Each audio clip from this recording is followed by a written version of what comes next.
Hello, everyone, and welcome to another episode of Nat20Hot. We are so glad that you have chosen to spend your Wednesday night with us, because we know there are a million things that you could be doing, but none quite as good as this. If you're joining us for the first time and have never tuned in before, you should know that we are streaming in support of Extra Life, which is a wonderful foundation that supports children's hospitals across North America. And if you check the link in our chat, you should be able to find a very wonderful opportunity to contribute to our goals for this year. We've set big goals because we have big dreams and we have big hearts. And without further ado, let's go ahead and start with a summary of what happened in our last session. You'll note as we transition here that Branwen's a little frozen tonight. She comes and goes, so do forgive any of her screen grabs. So, in a Yay! topsy-turvy, yes, yay indeed, in a topsy-turvy, technically ailed session last week, so thank you to those of you who tuned in, our party left the confines of the Vesper to investigate a rather peculiar crime, the death of the allegedly undying Archibald, a character that Duncan Willem had encountered the night prior. While Sina nursed a major hangover, the gang rolled up on the crime scene where the body lacked visible signs of murder, and under the influence of Speak with Dead, knew very little about how they came to be dead. So while Branwen was accosted yet again by a shifty satyr that appears to be following the group around, the rest of the party was taken to task by Constable Blarney Fine for interfering in an ongoing investigation. Brought to his private and rather cramped office, they defended themselves and indicated that they believed that hags were afoot. Blarney encouraged them not to make light mention of hags, as they were a dreaded foe of the Earl King, the High King of the Feywild himself, and tying hags to crimes in Silverhaven would bring the kind of justice upon them that they felt they were undeserving of. Still, given the presence of one of his vultures at the scene, Blarney did encourage the party to seek out the Autumn Court, but keep their insights to themselves while they remain in Silverhaven. And remain in Silverhaven they did, because as they made their way to Stage Right Tavern at the request of Branwen's sister Colette, only to find a certain red-haired Eladrin's father on the set list for the evening. Finally reunited with her father That's my after dad! that's her dad. Finally, That's my after dad! reunited with her father after months in the material plane, Branwen learned of his separation from his mother, and he appears to be better for it.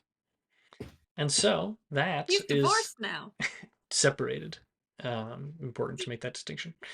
Um, we leave the hustle and bustle of the city behind and find ourselves in a growing bustle of Stage Right. As Seabass Foxbriar kind of shuts the door to the practice room and turns back to you all with a smile. I sent away to have a few drinks for us all. Surely we can forgive the hour, given the occasion, getting to see you all, right? Yeah, yeah. Oh wait, I already introduced everybody, right? Yeah, Yes. yeah, yeah. Um, yeah, we're gonna play some funky tunes. Oh, Well, you're more than welcome to join me. We got a little bit before I go on. So you have to tell me what um, what have you all been up to? well, I think I'll probably just like tell him everything. Define everything. Like, give me the bullet points. I'll give him the Spark Notes version of probably the whole haunted deity situation Okay. slash cult. Slash cult. Got it. He kind of sits there nodding. And do you mention Cena being like kind of a directly involved in this? Uh, um, it'll probably just seem like she was kind of involved. I probably will downplay it a little bit. Okay. But it's my dad. Every once in a while, he kind of looks at you inquisitively, but he just very patiently lets. I'm also following Cena's cue. If she looks uncomfortable that I'm talking about her, I wouldn't. Make an insight check. Oh boy, oh boy. Oh, that was good. That was good. 21. Yes, as you kind of look, first of all, you're getting two impressions. One, you get the sense that your father's kind of aware that you're not telling him everything, just based on how he's, nodding along and then kind of looks off to the side, scanning the rest of the party. But he's clearly letting you divulge as much as you'd like. Like he's not being um, aggressive in trying to learn more. But you can also sense Cena's kind of growing discomfort, but also just general lack of familiarity with being in a scenario like this. Like she's never been this kind of fish out of water before. So she just looks visibly uncomfortable. Yeah, Um, I'll probably leave her out of it okay. once I see Um, that. but your Does father kind of, Branwen mention the fact that she died? well, he already knows I that. definitely Oh, do not mention that very much. He did indicate that he was aware of that in your last session.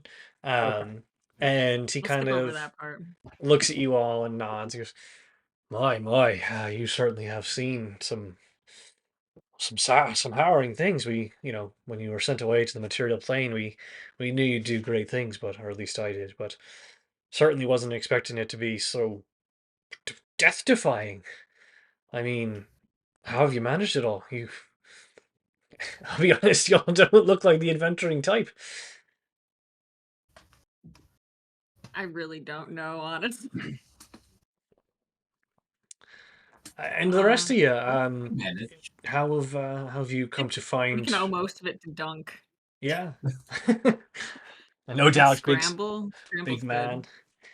And how about the rest of you? Have you come to find? Well, have you come to find working with my daughter? She is No help at an all. interesting one. She's a delight, sir. That much I know. And She she's tries. very Insight check, no. She tries her best no matter what. Well, that's certainly an interesting way to put it. Yep. As you guys are all talking, a fairy brings by a couple of drinks for you all and kind of a pitcher of ale for you all to enjoy. He kind of politely thanks them and shuts the door while you continue to talk. And as you're talking, you can like occasionally hear like this really like harsh tune of an instrument or the trilling voice of somebody from a nearby rehearsal room. Like very clearly, you're in like the green room space of this tavern. Um, there's one thing that you should know is that I'm not sure people are gonna be ecstatic that I'm here talking to you. So What I could they didn't really think possibly? about it when I came down here. Branwen, what could they possibly have against a father talking to his daughter? I don't know. Everyone here hates me. Not everyone here hates you, love. It's just you know The the people bugs. that have any kind of semblance of power here. And what rights do they have? What have they earned in their lives? I mean, a lot of them have done like a bunch of stuff, but they can also just kick me out of here again, which would be not ideal. You know who I bet would be outside is that weird satyr guy. Yeah, do you want me to He's like fuck probably him up for you?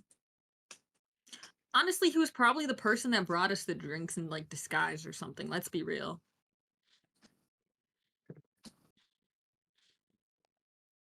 Yeah, do you Dad, I guess I'm calling Chris Dad. um, do you know anything about a satyr sneaking around for somebody? This guy's been tailing us and I have no idea who he works for. He's calling himself Smock.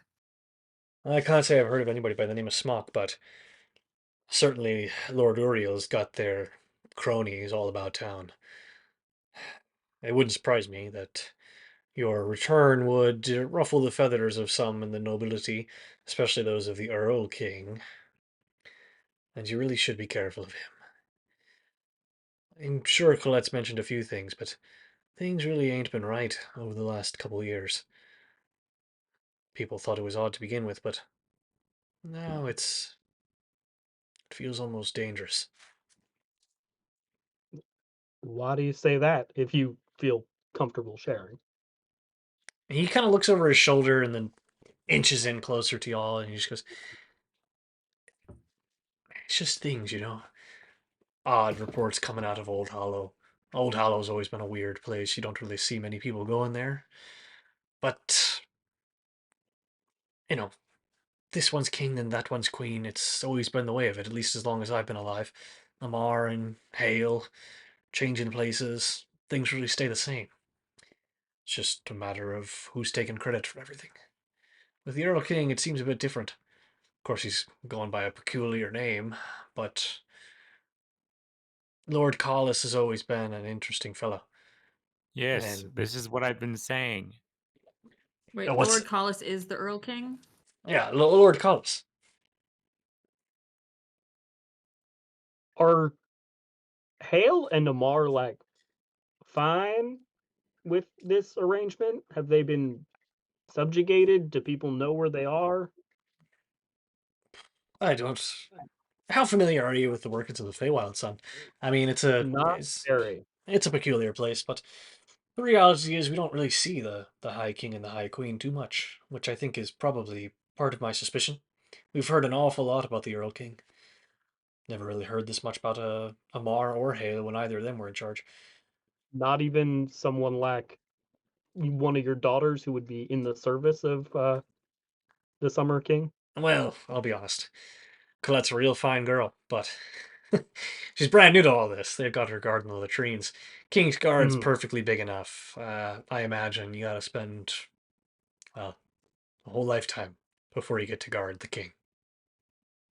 And I didn't work for the king, I worked for Aravan. Oh, sorry, I thought you worked for Amar. Yeah, Aravan. Why Weird. why is he going by the Earl King? What does that mean? Why is he both an Earl and a King? I still don't understand that. That's a good one. I might want to recommend that to some of the comedians who do work here. No, it's not. It's not that he's calling himself both an earl and a king. It's a phrase, a word, Earl King. Um, to be honest, I'm not quite sure what it means. All of us just kind of assumed it's got king in it, so mm, that's what he wanted to be called. Just seems redundant. Yeah, Oh, another Maybe he's like question. What's early for something. maybe what? Maybe he's like early for something, like as opposed to the late king. He's the early king. And when you've found yourself quite a group of friends. They've really quite clever. Dunk's the best of us? Dunk's the best. But I'm afraid I don't really know why he goes by that. It's peculiar to say the least. How did Oh, do you, Branwen doesn't really know. She's no real help here. How did he come to power at all? I guess about just under a century ago. Maybe 80, 75 years. Um, he was all the hubbub at the time. Uh, Amar was king. Things were true enough. Um, I don't know. I guess it happened just as much as any of the other ones would have happened, but usually over the course of a couple of months, you start to hear more from the respective parlors of the opposing crown. So you'd hear quips and things from the ice parlor, and they'd be talking about how a change in leadership needs to occur. There might be a demonstration of force, an army at the border, or perhaps the assassination of a lord in the parlor. And, you know, suddenly the other courts might say it was time for a change. But no, that's not what happened this time. Come to think of it, I don't really recall all too well how it happened. Just maybe something about a blight. Charlotte Hale said it was time for a change. We all assumed she'd be the one to take the crown, and then it was the Earl King. So you just woke up one day and someone said Earl King now? Pretty much. I got to be honest with you, son. That's The that's underlings, crazy. we don't really That's have to. The frivolities of court are beyond my understanding, to be perfectly honest, son. But the other reality is barely affects us. They don't care about the common folk. yeah. And I rub rich my people are temples and weird. walk to the back of the room. I heard the Earl King has something against immortals. Do you know anything about that? I've heard tell. Most of the Autumn Court's obsessed with death. If you're being totally truthful here, not that I'm prejudiced. But it's just they got the thing, you know.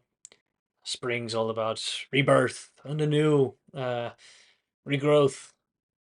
Summer's about everlasting joy in life. And then you got the folks around the corner who can't stop talking about when they're gonna die.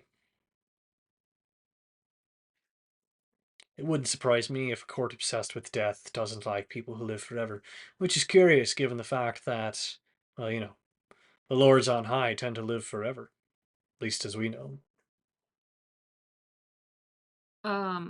What do you know about there's some lady that lives in the woods that may or may not be Oh, like Baba Yaga. a real Jolene. Like Baba Yaga. Wait, what? Like Baba Yaga? Yeah. Eh, We're talking about Baba Yaga? they're fairy tales. First you talk about Thariel, then you're talking about Baba Yaga. You guys been reading children's books? I know you spent some Yes. time on the material plane, Yeah. but you're serious. You, Foxy. We're fully serious. Like Yeah. Foxy, I trust you as much as you're going to tell me. So I tell me why is this important? Things are getting weird. What do you mean? The whole cult thing that you mentioned, there's something behind it, but we don't know what it is, and our only lead is Thariel. And who gave you this lead? Randy. Yeah, that would And be also the. this one really weird guy. I'm in the back. I turn around and go, "Yeah, Goddess Adara told me everything. Don't worry, I can trust her." You spoke to Adara. Yeah, face to face. She's awesome. My I trust him Foxy. completely when he says this. The smile kind of fades from his We've face been as through you say some that, and he just goes, we've been through some weird stuff. um, okay. Um, give me just a minute. And he's Okay. gonna poke his head out the door and kind of shout down the hallway. And he goes, Fiona, Fiona. Um, and a small little pixie kind of floats down the hallway and into the room, like levitating just above his shoulder. And he goes, tell me again about that fella always talking about Thariel. And she goes, oh, Thariel. You been spending much time with Malin at the Wandering Willow then? What? Malin. I don't know. He never shuts up about him. He hangs out at the Wandering Willow. Where is that? Well, it's called the Wandering Willow. You don't quite know where it's gonna be. Seabass, are these friends of yours? And Seabass goes, it's my daughter, Fiona, and her compatriots. I'd gladly introduce you, but their friend here is just looking for some answers. The Wandering Willow, Randy, is it's kind of a local legend. It's a tree, and the tree kind of moves along through the Feywild, and you're hoping to bump into it. You know, you're a traveler in need. You're looking for a place to stop and rest your weary feet, grab an ale, and the Wandering Willow presents itself to you. Just a bit of an odd place, if you don't mind my saying. Wait, so it's a bar that shows up when you most need it? Well, that's kind of like the story, but the reality is they just That's kind of go Oh, this around. is Steph talking. That's awesome. I love this. They That is a kind of cool just concept. go around to, I really love that. it kind of just goes around to the most popular places in the area. I'm sure it'll be through town at some point. I look at Randy. I would like to go to there. Well, I'll be honest with you, son. It comes by the main cities, so be venturing out into the wild in the hopes that you find it. And then Fiona chirps up. She goes, "You really shouldn't be thinking about listening to Malin. Says he's seen Thariel, a children's character. He's always kind of been a bit of a nut, but I guess not too many people willing to live at a transient tavern, so you get what you pay for." Malin sounds awesome. I've got to meet him. Fiona, thank you. We'll take another round when you have a moment. Thank you, dear. And she'll kind of flutter out and shrug.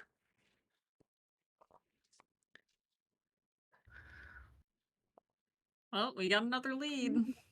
Oh, another reason or another thing that we have to do while we're here is talk to the Earl King. Foxy, you've laid a lot on me tonight. And you know I believe in you more than anyone. But Oh no, I know we're screwed. Witches We're of the so Night, screwed. fictional characters that we used to tell stories of to you and Colette, talking to the Earl King. These are these kinds of things are blowing my mind. Um, uh, I I know that you can do whatever you set your heart to, and so you're gonna surprise me when you do these things. But I just hope you know what you're getting yourself into, and I hope you're being careful. Yeah. You're a good girl. Yeah, I have no idea what we're doing. You'll be fine.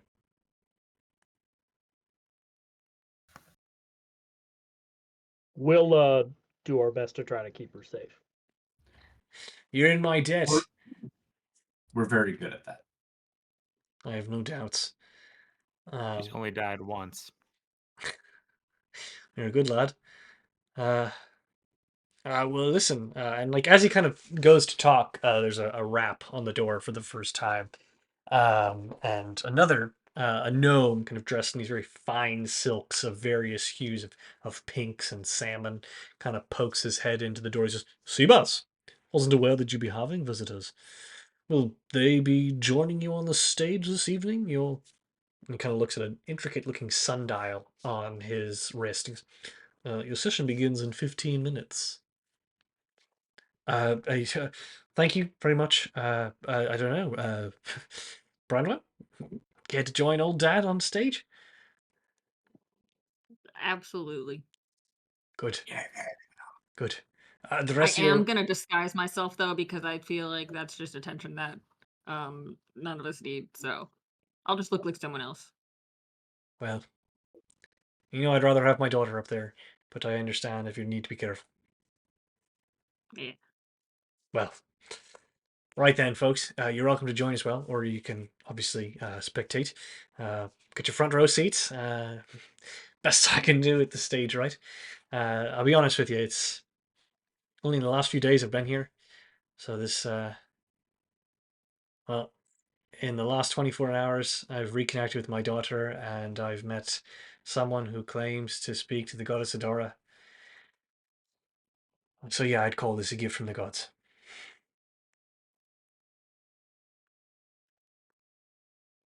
A fine time meeting you as well, Seabass. Well, You are my gift from Adara. you're a good lad. Well, figured I'd might as well put down some roots where I got my start. See if the old magic finds me. Come on, Foxy. Let's light up stage right like we used to. Yeah. And he will lead you out, kind of stepping back out into stage right, up kind of this like tight set of stairs leading down into the or up from the practice area. It's grown pretty lively in the time that you've been down below. And Eladrin occupies kind of the sunken stage ahead of you. He's perched atop a stool and meandering his way through this kind of very subtle melodic tune on a little handheld harp perched on his knee. All the while, a very diminutive pixie with dragonfly like wings kind of singing along on his shoulder. The bar is very lively. There's various fae kind of gathered in the audience, sipping on mixed drinks or engaging in loud conversation and not really paying attention. Others are like just completely enamored and hanging on every note plucked by the bard, or just maybe very taken by his very meticulously coiffed hair. But yeah, go ahead, Willem. No, I'm not saying anything. Oh, I thought you were sorry. And after just a little bit of time, the stage clears and affords Branwen, you and your father, the opportunity to take the stage. How are you disguising yourself? Oh wait, who's another actress? I'll look like shit. Someone name somebody. Holly Hunter. I look like Holly Hunter.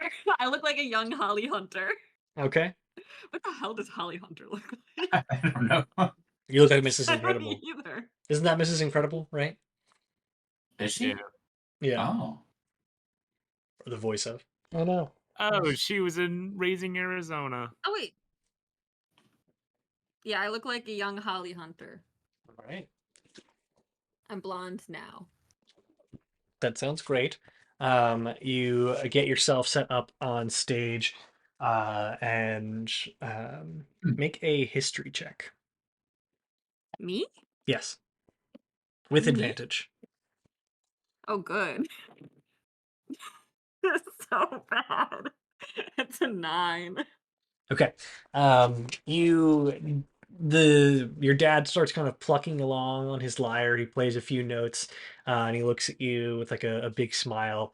And like you know what he's doing, like you're capturing the song that he's playing. It's a memory that you have of him, but you don't quite remember the notes that No. he is Chris, playing. this would be performance. This isn't history. So now you have to make a performance check at You son of a bitch. disadvantage. Oh. At disadvantage? Yes, because you do not remember the song that he is playing. Okay. I still did okay. That's a 17. Okay. You kind of stumble through the first few notes, but the rest of you, Randy, Dunk, Willem, sitting in the audience, very quickly see her kind of recover, and inevitably the music kind of comes to you, and you just fall into it like an old habit, and you're kind of strumming along. Are you playing your violin? Or are you I'm playing? violin. I'm very Okay, much like supporting him, so like in essence I want to be just giving him like the help action while got it. playing. So I'll roll a performance check for him with advantage, and he's playing very well. And all of you are actually pretty taken aback by the talent of Branwen's father, as he kind of meanders his way through this very like upbeat and lively tune. A couple of people are, the more diminutive people at the stage right, the fairies, the pixies, the gnomes, even start to do a little jig on the table. You hear like kind of the knocking off of glasses and silverware off Dunk is of skanking. um, off of the nearby tables, and inevitably, Willem, as you're kind of sitting there, the bard who was performing prior to Branwen and her father kind of leans over to you and goes, "They're quite good. What are their names?" First of all, how hot is this bard? Let's see. He's a 7. Oh yeah, we're in Thirsty Willem era. Yes. I'm looking for love, but anything else will do as well. 7 out of 20. 7 out of 20, but he has incredible hair. That's really Okay. making up for a. That'd be I believe his name is Seabass, and I don't know. His guest is unfamiliar to me. Make a deception check. Oh, that's not great. I deceive. 7. All right then, keep your secrets. We've all got them. Well, just wanted to see if you were enjoying the show as much as I was. Yes. Thank you for asking. They're quite good. Your performance was lovely as well, I might add, but Thanks. I really just support Dot over there. And he kind of gestures over to the pixie who's standing by the bar, or floating by the bar because she's a pixie. Dot dot dot. Just Dot. Oh. Is ... someone I should know? I could be just absolutely making this up. What was the pixie's name in Baldur's Gate? I don't know. In the lantern? It was 3 words over and over again. I thought it started with a D though. Anyway, go on. For context, I wrote all this. Her name is Dolly Dolly Dolly. Yay! Dolly, Dolly, Dolly. I was close. Oh. Ish. Not really though. Dolly, Ah. Dolly, Dolly. Willem is just gonna sort of like smile. Are other people talking during the performance? Because it feels Oh a yeah, little weird. tons of people are talking. Okay, then I'll keep talking. You get the sense that there's We're like a the mix live of music at the bar. right. There's a mix of people who are like paying attention, watching, dancing, others who are dancing and talking, others who are completely obsessed and in their own minds and conversations. Willem will just sort of What's brought you into smile. town? I know you're Uh, not from around here. really? How could you tell?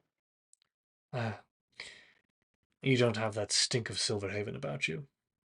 Oh, well, thank you. No, my friends and I are from out of town. We recently blew in just, you know, taking a little trip through the Feywild. Exciting time to arrive. Dead body on the morning and a wonderful performance at night. hmm Yeah, things are very raucous in Silverhaven these days. Mm. You get it? Well, You happen to get a look at the crime scene over there? no, I actually absolutely despise the sight of blood, but he kind of drifts off. Uh, Sorry, are you okay? oh, fine, fine.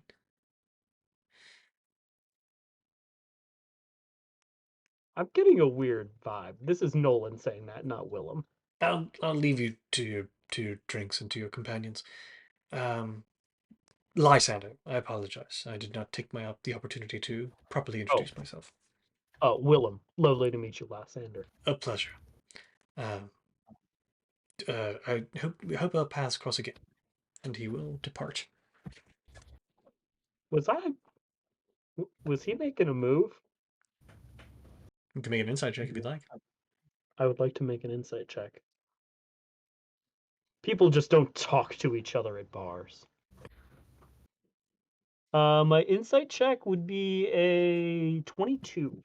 He seemed reserved, but didn't appear to be like coming on to it anyway.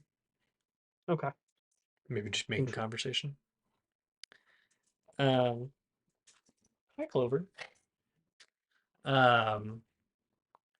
Branwen, as the performance continues, I will give you another opportunity to make a performance check with advantage.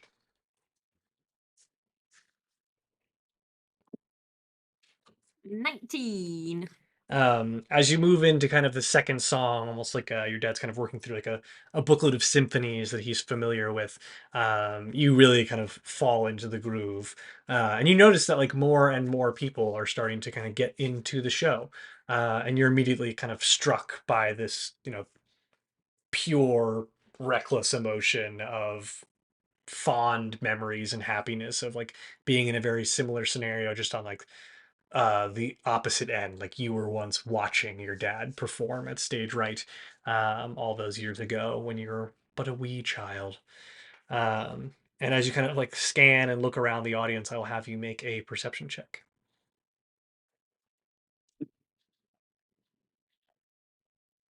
That is an 18. Okay. As you're like looking around, smiling, and you like kind of clock your friends and you clock the pixies and the gnomes who are dancing, you kind of note one person who's making just unyielding eye contact with you from the Oh, bar. so good. No. And it is once again that very peculiar looking satyr wearing a bone necklace.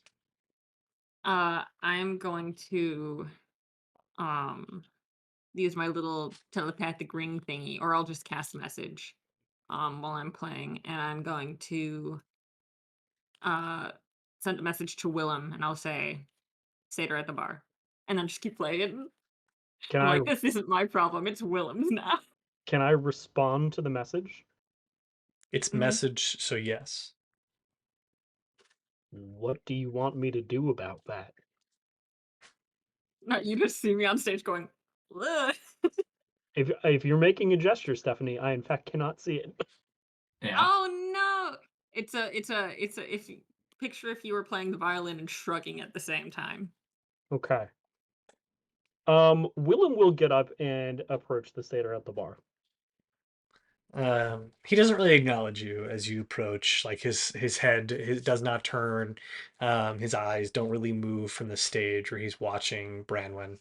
But he does like give you a verbal grunt as you approach. Hmm. They're quite good, right? Indeed, very good.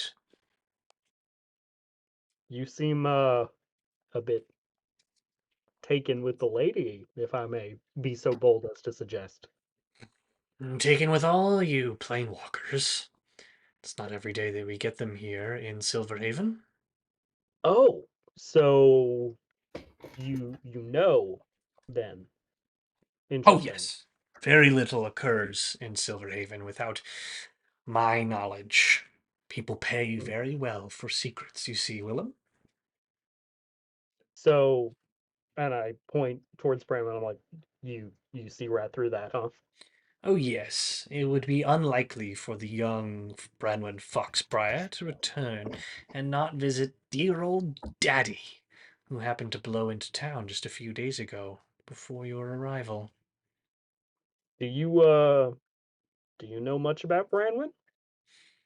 I know everything that one should know about an interloper who no longer belongs here. Interesting. Um, if I may ask, why you paying such keen attention? Do we have anything to worry about here? Like I said, son, secrets are currency, and I deal in them. Hmm. And unless you can offer me something of equal value, I'm not really at any liberty to share something with you. Well, considering you know so much, I am curious if there is anything that you would like to know about us that you don't. Hmm, an interesting question. I would I don't just. think you would be following us if you already knew there were all there was to know. That's a very good point. You're far more shrewd than your companion. She As I've tries her already best. said to her, I am just dying to know what you all are doing here. And if I were to tell you, how could you make that worth my while? Oh, Or our while, I should say. any number of things, but I think most importantly, I could leave you alone. Well, I mean, if we wanted you to leave us alone, there's more than one way we could make that happen, isn't there? Threats are such a silly thing, Willem. I think you'll find your flaming sword doesn't do much here as it did on the material plane. Sorry, what was that? I just think you've grown quite confident in your abilities. But you're in a new world now. Fish out of water, as it were. Let's see how long that confidence lasts. So, the reality of the situation is, don't threaten me, for there are so many more where I come from. And I am, as a matter of fact, the least of your worries. Say we were inclined to have a conversation where we exchange some information. Sure. I take it you would find us. Probably. But like I said, if you're willing to tell me now, I could leave you be. And your remainder of your stay in Silverhaven would proceed unabated. Would it be in my best interest and the best interest of my companions to have you leave us alone? I believe that's really for something you to decide, wouldn't it? Well, I don't know. Even though I am kind of like the group leader, I think I want to take this back to everybody else before I tell you anything. Well, Good luck with that. I will be watching. I'm sure this isn't the last we'll see of each other, and I am going to curtly turn and walk back to the table. He will give you a nod as you walk away. Um, as I sit down, I'm going to pull in Dunk and Randy and go, boys, we got a little bit of a problem. You need me to kick somebody's ass? Uh, yeah, I might. We'll put a pin in that, but we might need that to happen. Remember Branwen talking about that real creepy satyr dude? Yeah. Yeah, he's at the bar and he was like staring at her, and she let me know, so I went and had a conversation. He wants to know what we're doing here, says he's the least of our worries. There are many more like him. I sort of tried to like mad dog him a little bit, and he said my sword wouldn't work here, so I'm a little bit concerned about that. And he might even have information for us. So, ah, Mm. He just like knows like a lot of stuff, right? for evidently, or at least he says he does. I believe him. Yeah, if we told him why we're here, do you think he could help us, with why we're here? Fine. Mario, yeah. Maybe. He knew about my sword somehow, which seems like a very specific detail. Um, It's interesting that he knows all these things but doesn't know, why we're here. our whole deal. Yeah, Yeah. Yeah. it's very interesting. Can I I don't talk know. to this guy? Well, if you want, and Willem will turn around and sort of gesture towards where Smock was, Oh Who is shit. still there? who is still there, maybe. He is still there. Uh you guys wanna like back me up or do you think it's best if I go alone? Do you want us to come with you, or See, normally in these kinds of situations, I feel like I've got a pretty good grip on what I say, but for some reason, right now, I'm very scared. yeah, no, the vibes are bad. Yeah, he gives me the heebies and the jeebies. Both of them. All right, so here's what we're gonna do. If this Wait, sounds wait, good, wait, wait, wait. It's tooth time, baby. it's tooth time. I was Oh. literally going to suggest this. I'm gonna give you my tooth, and if you want, you two can go together. I'm gonna run to the bathroom real quick just to check on something. But if you need me for backup, tooth. You got it. And Willem will reach into his mouth and yank out one of his molars. Wait, but the Willem guy knows needs to about the check tooth, his though, right? sword in the Yes. bathroom.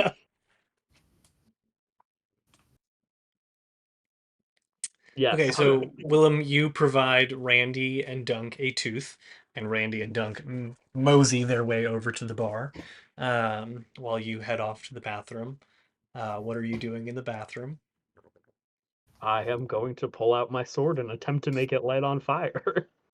You say the magic words, and a burst of orange and red flame erupt around the blade. Is there anything different? Make an Arcana check. Orange and does something flame. You should see a doctor, bud. That would be a 14. Nothing discernibly different about the blade or the fires that's coming off of it. Feels hot. Swings like a sword. You kind of a few times, and everything feels normal. And the protection from good and evil that I've been casting every night before I go to sleep, that's been working fine. Continues to work. Okay. I will make the flames go out and cautiously put the sword back into its scabbard. Randy and Dunk, as you approach, once again, Smock makes no like kind of visual acknowledgement, and he goes, "What's the matter? Did Willem go to test and see if his flaming sword still flames?" He's actually in the bathroom. Ah, of I think course, he's checking on his other flaming sword, if you know what I mean. of course. His penis. Yeah. It wasn't lost on me. So the two of you, I assume, are here to rough me up. No, man. I just don't. I just like want to know what your whole deal is because you fascinate me. Well, I'm a rather simple creature. People pay me to know and learn things. I go and learn them. It's really that simple.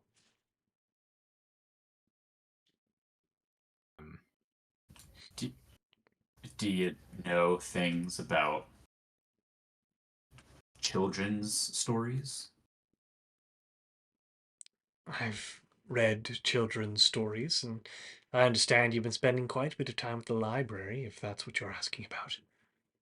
We have eyes all Yeah. over this city. Do you know the books that I checked out? No, there are some gaps in my knowledge.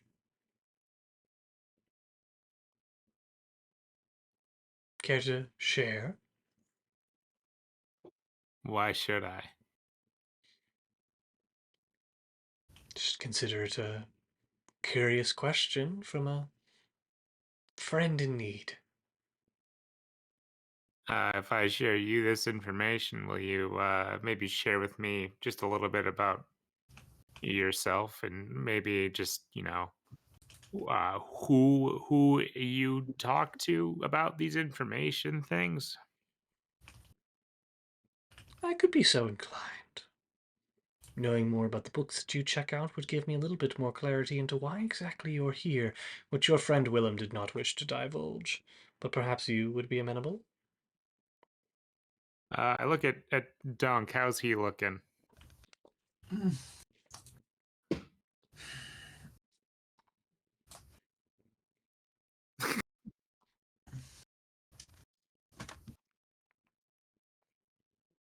Yeah, and I tell him that I checked out the Traveler's Guide to the Feywild, the really big one. That I assume that just has like a bunch of stuff in it, right? So just a bit of light reading for people unfamiliar with the New World. I can Yeah, it understand took me that. all night. And what do you hope to gain from being here, my material friend? I would like for the planes to be okay. Hmm. So you're buying into this nonsense. Nonsense. Interesting. What do you know about me? Oh, Smock. I know you claim to speak to the gods themselves, which I know will be quite frowned upon at Adara's sanctuary in Silverhaven. The priestesses there do hate to meet fraudulent people. There's a sanctuary here? Follower of Adara, but does not know where they worship. How quaint. No, you know that I'm from another world. We thought that you might be coming to. Never mind. I I look at Dunk. I say, we're very stupid. That much has become clear in the brief time I've had the opportunity to observe you.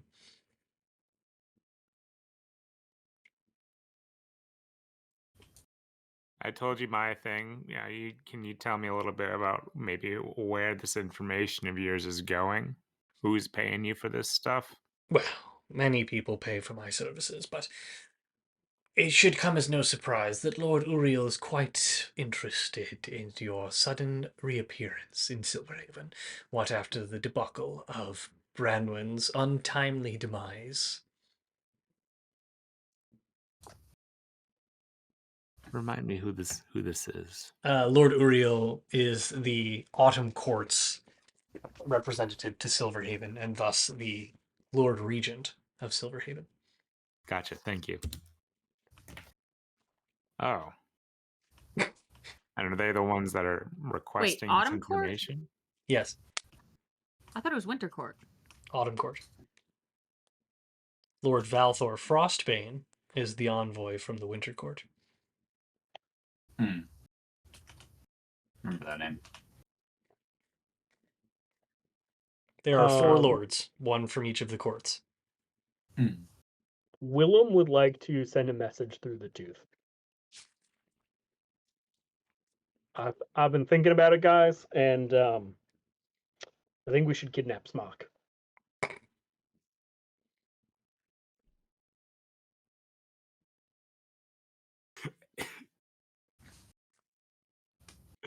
Am I able to reply to this? I don't think you can through the tooth, right? No, I don't believe Not so. At least not telepathically. We can say something and you'll hear it. Yeah, all Smock hears is. correct. Can we both hear this? Me and Dunk? It's just whomever is holding the tooth. As written, it's just whoever is holding the tooth. Yeah. Okay. Um, Yeah, I just kind of laugh and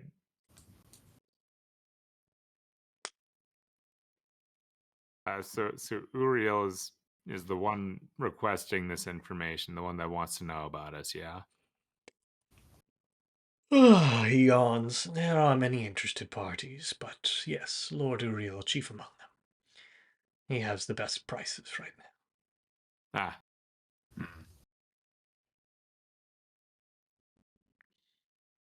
Is there anything else I can okay. do for you, gentlemen? Because I really am enjoying this show. It's a pretty great show. Yeah. Branwen, I will have you make one final performance check as your guide kind of meanders through the last bit of his song.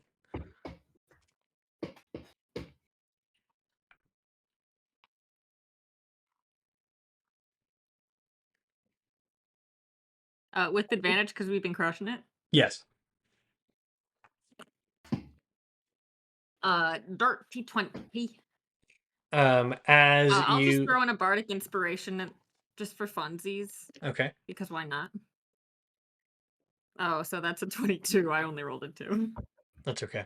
As you make your way through the final stanzas of the symphonies that your father has been performing, you kind of do some nice flares. You even flick your bow into the air and catch it, and then bring it back down a few more times to raucous applause from the folks. People are kind of tossing coins onto the stage itself, and your dad even kind of pauses playing and lets you take a riff solo, and he kind of looks at you with just beaming eyes and maybe a little bit of tears welling up within them, until finally he just kind of closes it out with a few gentle plucks.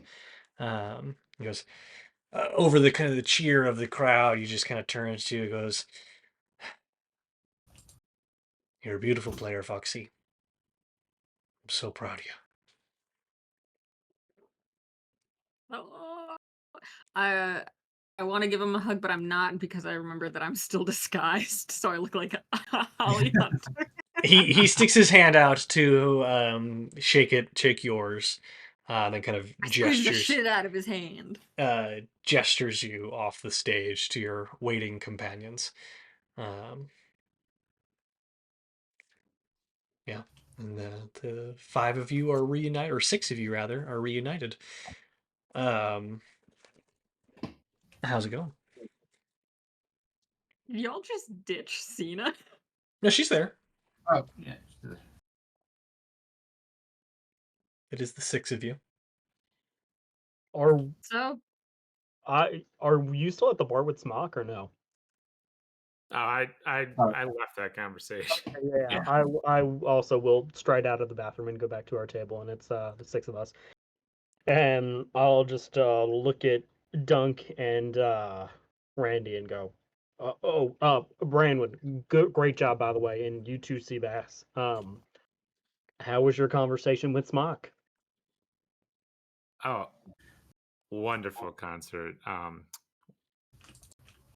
Good ones all around. Much obliged. It was fucked up. Nah, it wasn't that bad. Yeah, I think it could probably be helpful to us, honestly. Eventually. Yeah, we gave him very little information, and he kind of gave us this whole deal. It felt like What's his deal? he's, like you said, collecting information primarily for Uriel, who seems to be the one that is very interested in us.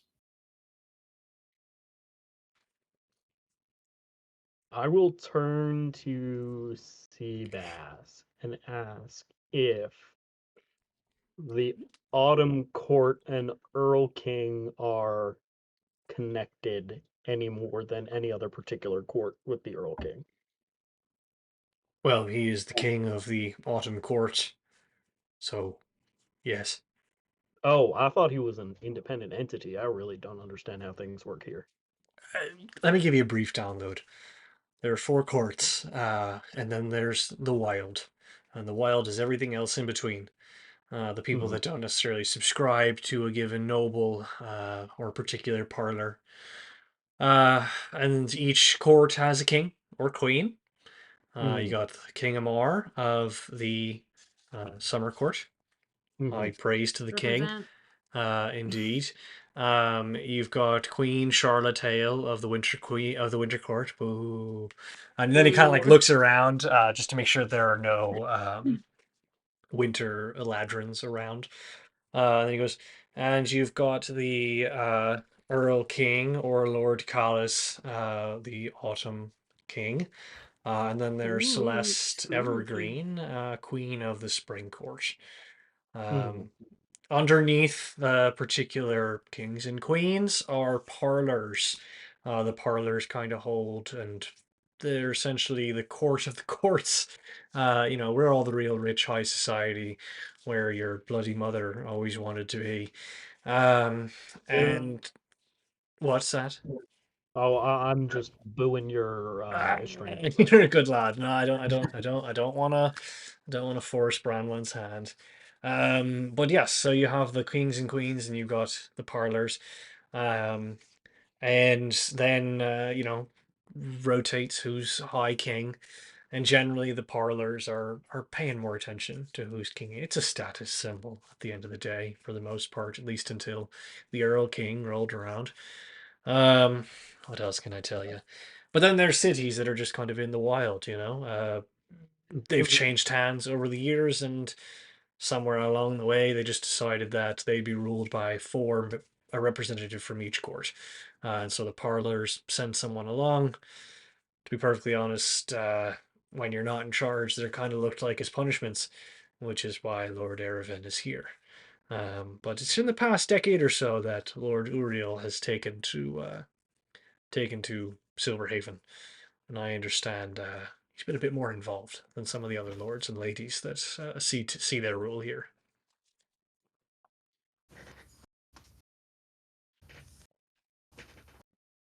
Uh, so you also mentioned that the court or the person who's in charge of everything typically would go from Amar to Charlotte Hale, correct? Correct.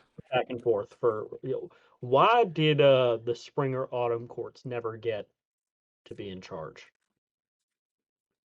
Um, I don't really know. It's just kind of the way it's always been. And is the transfer of power like a peaceful or like a ceremonial thing, or is there contention?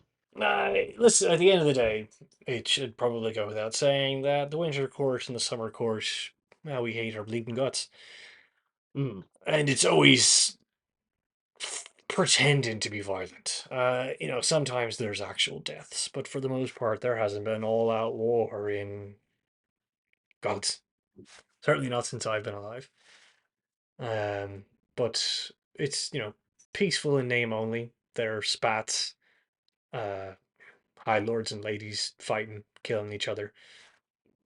Branwen could really speak to it better than I, to be honest. She was one of the people that was directly involved in fighting for the lords and ladies. It's I so thought, petty. yeah, I thought you just did like ceremonial, like duel type things. That's how a lot of this is Um, handled, son. yeah. Hmm. It's like if they can't come to a decision, they'll be like, let's fight it out. Uh huh. Yeah. But at the end of the day, they don't want to be the ones doing the fighting. Archfey are, well, they're pricks, to be perfectly honest. They don't enjoy blood, and Christ, they live forever. So, gods, they live forever. So it's kind of hard for them to put their lives on the line when it's something they want. They'd much rather risk somebody else's biscuit.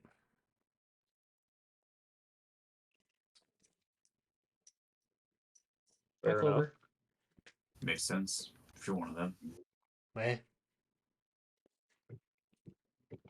And just so I understand the politics a little bit better as well, being from the summer court, do you have any sort of cordial relations with the spring or autumn courts, or do you hate their guts as much as you hate the winter courts? They're mid. Go ahead, Branwen. Yeah, no, they're mid. Yeah, it's just we've always had feuds with the Winter Court. If you keep reading through those children's books, you'll read all about it. You'll hear different perspectives, of course, but in one book, Amar leaves Charlotte. In another book, Charlotte leaves Amar. It all depends on the perspective of who's writing. To the victors go history or something along those lines. But we're not huge fans of the autumn and spring courts. We've always had better relationships with the spring courts than the autumn court.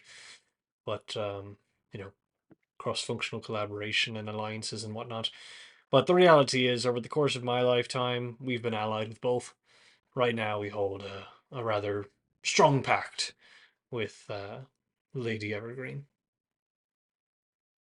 Good to know. Things are so complicated here.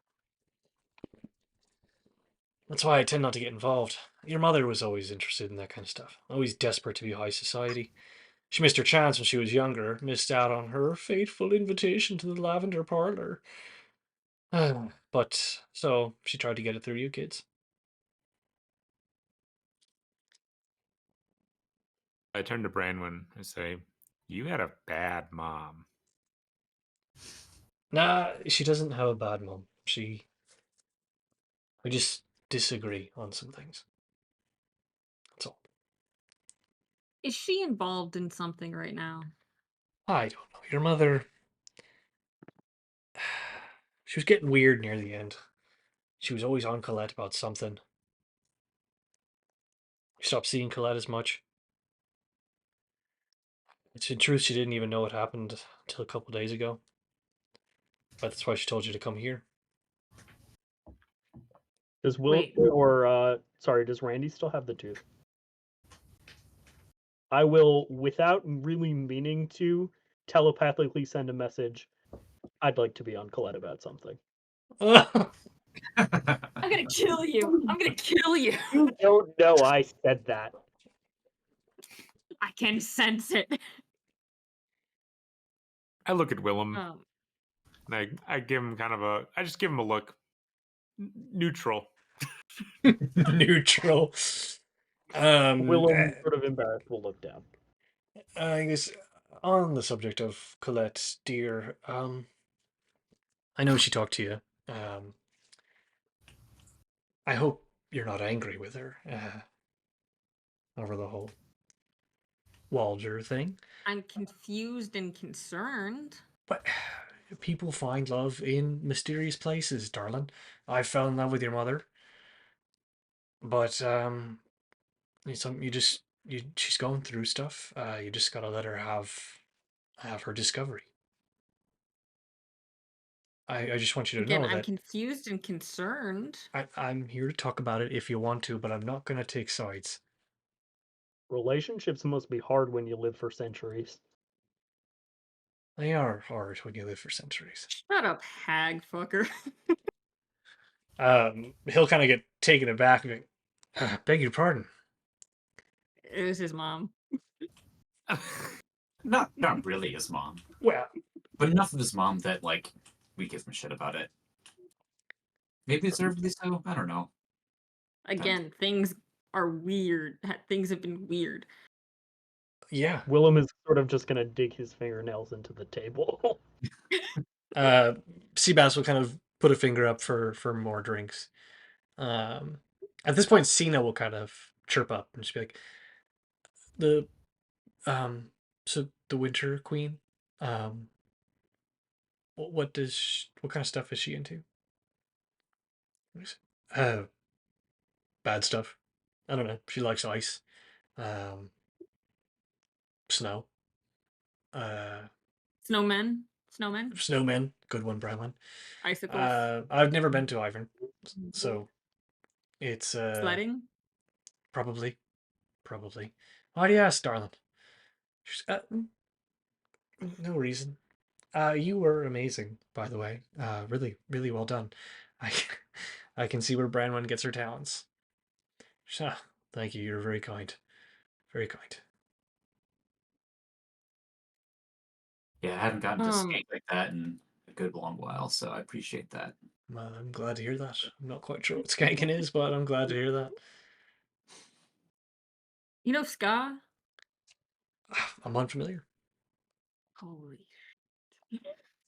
We got to take it back to the material plane and do some learning. I should hope to see it one day.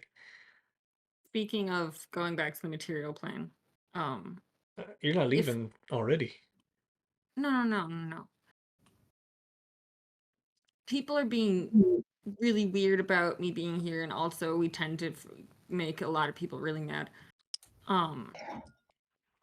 If anyone comes after you, if you can get to the material plane, It's pretty forbidden, but you're sweet for caring about your old dad. I know how to handle myself, darling. okay. I just have a Nobody's getting me yet. okay. We just have a safe space there. So if you need to run or anything, I you just appreciate go that. to Trowood and ask for El Rey. Trollwood. Interesting town name. Why do you say that? That's just an interesting town name. Why is it interesting? Never heard of a town name like it before. Well, it's pretty material. Hey, thanks. That was a good one. So I mean, to be fair, I've never heard of a name like Seabass before. Are you aware that you're named after a fish? it's He's short not for named after a fish. it's short for Sebastian. Is the fit? Oh, Well, it sounds a lot like a fish where I'm from. Like a bass that lives in the sea. Well, I'll have to take your word for it, son. Branwen, What are you talking about, Will? just Sorry, his name is spelled Sebas. yes. Yeah. I thought it was SEA space BASS this whole time. yeah, me too. Like his name is Seabass, like a fish. Honestly, I thought his name was Seabass and that it was like a board name, like board named. No, just short for Sebastian. You thought my dad was a fish. You idiot. That's funny. Or like it was a stage name. I don't know. Continue. My Like, dad's maybe not a plays- fish. Maybe he plays like a bluegrassy kind of music and Seabass, you know? On the subject of your departure, it seems like you've got an awful lot to do. I don't suppose you'll be spending too much time in Silverhaven. I don't think so. I think What's your there's one plan? place that I think no, I think we should stop by the people that kind of helped me the last time I was here because didn't have a chance to properly say thank you or anything, and it just seems rude to let that go unthanked. It's But mighty kind of you. they might also have a good lead. Maybe. I mean, I'll certainly keep my ear to the ground about Thariel. And if I hear about the whereabouts of the Wandering Willow, I'll certainly let you know. And if you need a place to stay in town, well, it's tiny, but all of you are welcome to stay at my place. Any friends of Foxy are welcome in my home anytime. You know this man has the saddest divorced dad apartment.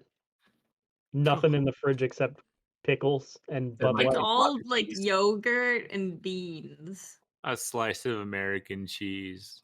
Yeah. And Papa ketchup. John's Oh. that has been sitting there for like 3 months. You know, dude, if you could teach this man to make a good scramble, you'll change his life. Teach a man to scramble, he'll scramble for life. they say. That's what they I've said. heard them say that. I have heard that. After this is Nolan saying this, but after we finish everything else in Silverhaven, I think we should give him the queer eye treatment, except it's just Oh my before. god, I was just about to say. Oh my god. We'll teach him how to do the French tuck. Oh my god. That would be good. No, it's- Um, that's it. Willem, make a perception check. It's not a good one. I perceive 3. Okay.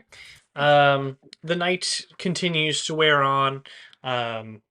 Different acts arrive on stage. There's a very rambunctious group of dwarves playing kind of like heavy metal, going by the name. Yeah. Oh my god, are they playing Diggy Diggy Hole? Yeah. They're playing Diggy Diggy Hole. Holy Uh, shit, Yes. fuckers. Chris, have you never heard Diggy Diggy Hole? I haven't. Oh my god, okay, I'll send it. Oh my god. Um, I feel like I'm back in And- 2013, baby. and the night wears on, and he says, I mean, I could meet you back there. He kind of pulls out a map and points to where his house is.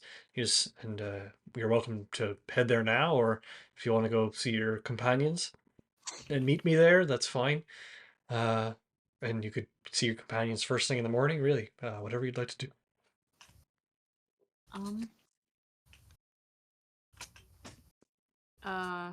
Where are my buds right now? Which buds? Your companions are all Like, around you. Yes, companions. Companions are all Those around two. you. Oh my gosh, hello guys. Sorry, I got distracted by Diggy Diggy Hole. Full disclosure, I want to listen to Diggy Diggy Hole so fucking bad right now. Good. I look to them. You guys have any ideas or plans? Is Smock still like following us? Make a perception check. I will also make a perception check. Fuck. Yeah, no. I don't see him. Not very good. Yeah. Actually, 8. You That do not. one. None of you see Smock. You scan the Does Cena crowd. see Smock? Does Cena see Smock? It's quite busy in here. Cena scans the crowd, and you kind of see her squint and look around. Just, he's not here. Okay. Maybe he left. Or maybe he's disguised as like a barrel or something and he's just listening to us right now. Oh, he's playing prop hunt. Yeah, he's prop hunting. Hidden in a barrel. Like a little salami. Just like Yeah. I mean, I'm good to head in for the night. As long as we... Yeah. Fine. Fine with me. Willem would like to go to the library. Okay. Okay, bye, Willem. Are you splitting up and heading? Like Willem's going to the library, and the rest of you are headed to Seabass's house. Yeah. I Well, definitely want to see this match so bad.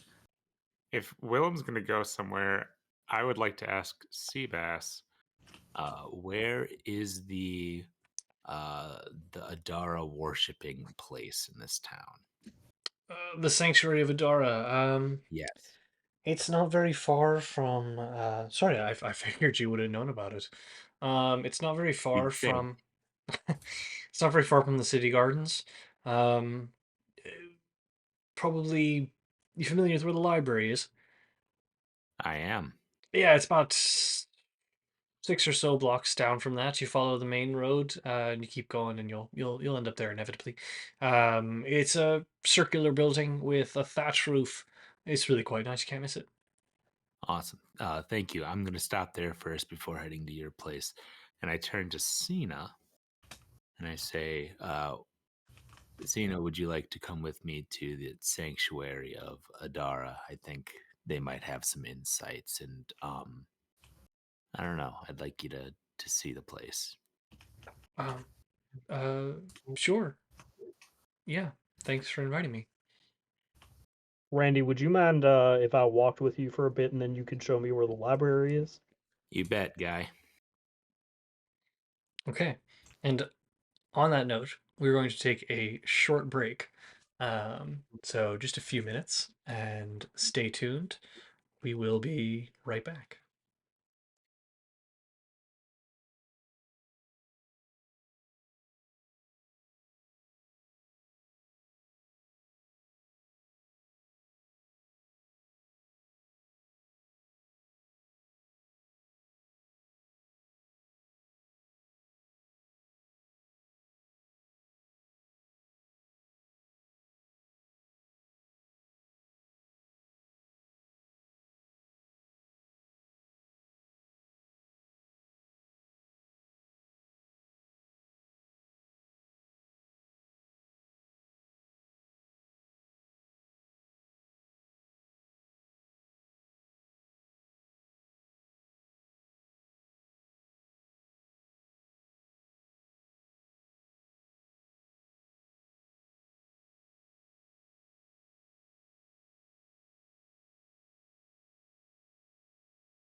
And we're back with only two of our guests. So exciting that I had to just create a whole camera alignment on the fly.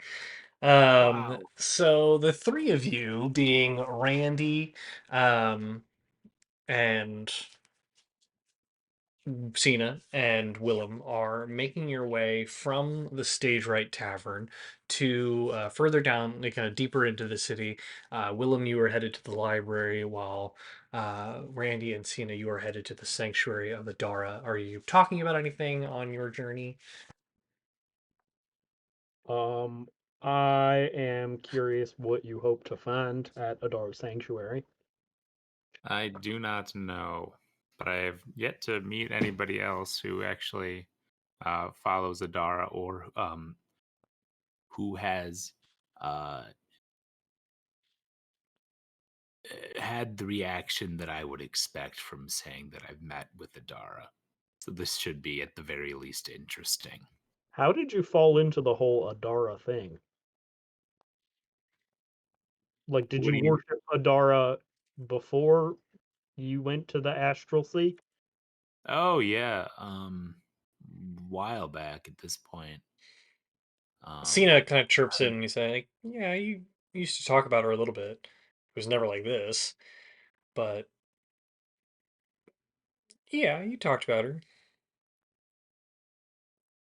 I don't know. After I kind of I went like did a little soul searching before I started my delivery gig, and I kind of figured that you know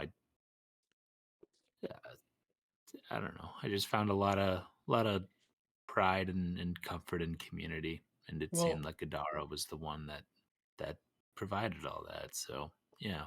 it was Randy, right? Oh yeah, Randy. He That guy was awesome. Wait, aren't you Randy? Yes. Cena's a little taken aback. Wait, you you haven't told them about Randy? No, that was a long time ago. Yeah. Um so Goliaths, we don't get our names from our parents, like we do, but we don't.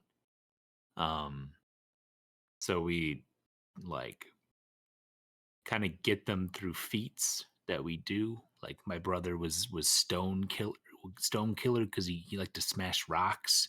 I He didn't even know smashed a you had really a big brother. rock. What? I didn't even know you had a brother. Oh yeah. I've seen him since I was a kid, but um Sorry, yeah, he was stone killer because he smashed a really big boulder one day, and everyone thought that was really cool. Um, does sound cool. yeah, so but I wasn't really good at anything, so I never really got a name. I kind of just left after a while. I found uh, went on a little trek, little journey, hung out in a city for a while. Um, I met a guy named Randy, and kind of just hung out in his basement. And I don't know, that guy seemed to be really, really happy. And all he really did was sit, and sometimes he'd meditate, sometimes he'd smoke, and sometimes he'd drink. And I don't know, that was the happiest I had seen anyone ever. And I figured if I wanted to be, as happy as he was, I thought Randy was a good name. Do you feel like you are? Wow, that's heavy. As happy as Randy? Yeah. I don't really feel like I'm living up to the name at the moment. No. So that's what this is all about? Finding happiness? Yeah, isn't it everything? Or is it living up to the name?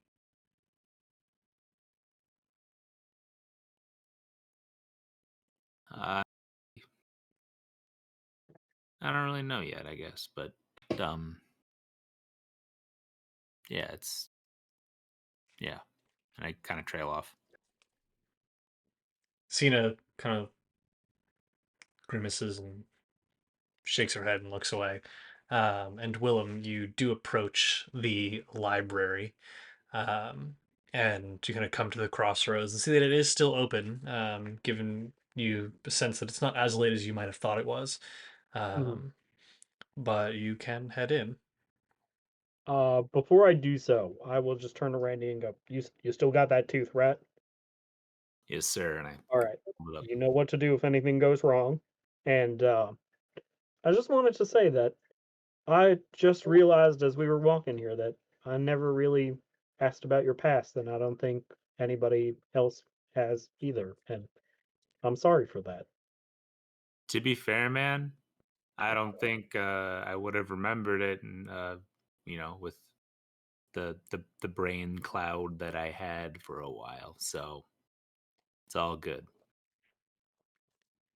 Well, I'm gonna go read a lot about hags. Yeah, man.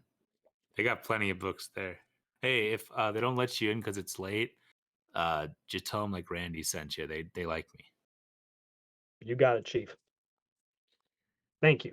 Uh, have a good rest of your evening, and I guess I'll maybe see you back at the fish's house. Yeah, yeah. So Willem, you are headed into the library to find books on hags. Yes, I specifically am interested in Baba Yaga because she was mentioned by Seabass, but I want to learn everything I can in a small amount of time about hags. So if there's like a hags for dummies kind of book, that's what I want to check out. Okay. Are you doing anything else in the library besides getting those books? Some for the sake of time, I'm happy to kind of say like, give you a couple of books and takeaways, and then move on. Or if there's people you'd like to talk to, like how would you like to kind of explore? I'm good unless anybody gives me trouble, in which case I know Randy. Um, Nobody gives you but trouble. other than that, I'm happy to yada yada it. Okay. I will provide you with a list of books that you acquire from the library. And in the meantime, I will have you leave the chat. Okay. See you later. Oh, hold on one second. I gotta fix your thing board since it's just you now. Oh, Jesus. I mean, Adara. Um, so you and Cena kind of make your way towards the sanctuary further down the road. Um, and she is like kind of chatting with you, and she just goes, "I'm sorry about that. I didn't want to make you relive anything that you didn't want to." Oh, it's all good. It's been a while since I've thought about it. Is all. I think it's important to reflect on our past, especially now that I can remember it fully. But you remember our time together, right? Of course. Yeah. I appreciate you inviting me. Yeah, and am I wanted to kind of apologize. I know I haven't been myself recently. I've been very No, I'm preoccupied. sorry. Because I know I'm part of the reason that you've been that way. It's not your fault. It's, No, you it know, it is. I know, and it's the reason that you only won't talk to me about it, is that the only touch that you really have to her and everything that's going on is me. And sometimes I wonder if that's why you brought me along in the first place. But I don't think that you'd be. Well, it sounds really insulting to say, but I don't think you'd be smart enough to do that. I just think that you were being kind when you asked me to be here, but the more that you've seen me here and the more that you've struggled to figure out what you're doing, you think of me as the reason we're all here. I I don't that's not true. I don't think that. I'm happy you're here. I love that you're here. I I just want to like I want to like spend time with you. I want to make up for times lost, and that's kind of it. There's nothing like behind that. There's no like second goal of mine. I'm pretty straightforward. Like what you see is what you get. And I sorry if I No, no, it's not. It's nothing you've done. I assumed. I assume that at some point I'm gonna have to talk to her again. She sneezes. You bless you. Thanks. Adara bless. Thank you. I mean, you might. That's definitely something that might happen.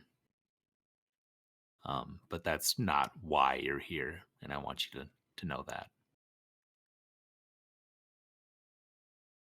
Okay. I'm not looking to use you like Deity was. That means a lot.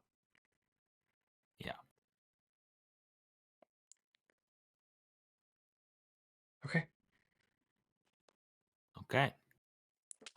After some time, you all kind of approach the sanctuary, and you note it from the kind of thatch roof that Seabass described. And she'll kind of hesitate before going in. Just, this is good for me, right? To be honest, I have no fucking clue. Okay. Okay. Let's go in. All right. Um, Go ahead. Open the door. You open the door and enter, and there's a very soft meditation bowl being played, like kind of a ringing zoom, zoom, dong. And at the far end of the sanctuary, it's a very plain sanctuary. There's like kind of steps along the side that sink down into a seating area with cushions and pillows. A lot of candles and incense are burning, and there is a young gnome with kind of her hair pulled back into a bun, tight, and then two kind of needles going through it, keeping it in the bun, and she's the one playing the bowl without really acknowledging you coming in, like visibly. She's just, ah, welcome. We're pleased that you could be here with us. Hello. Happy to be here. I'm Randy, and this is my.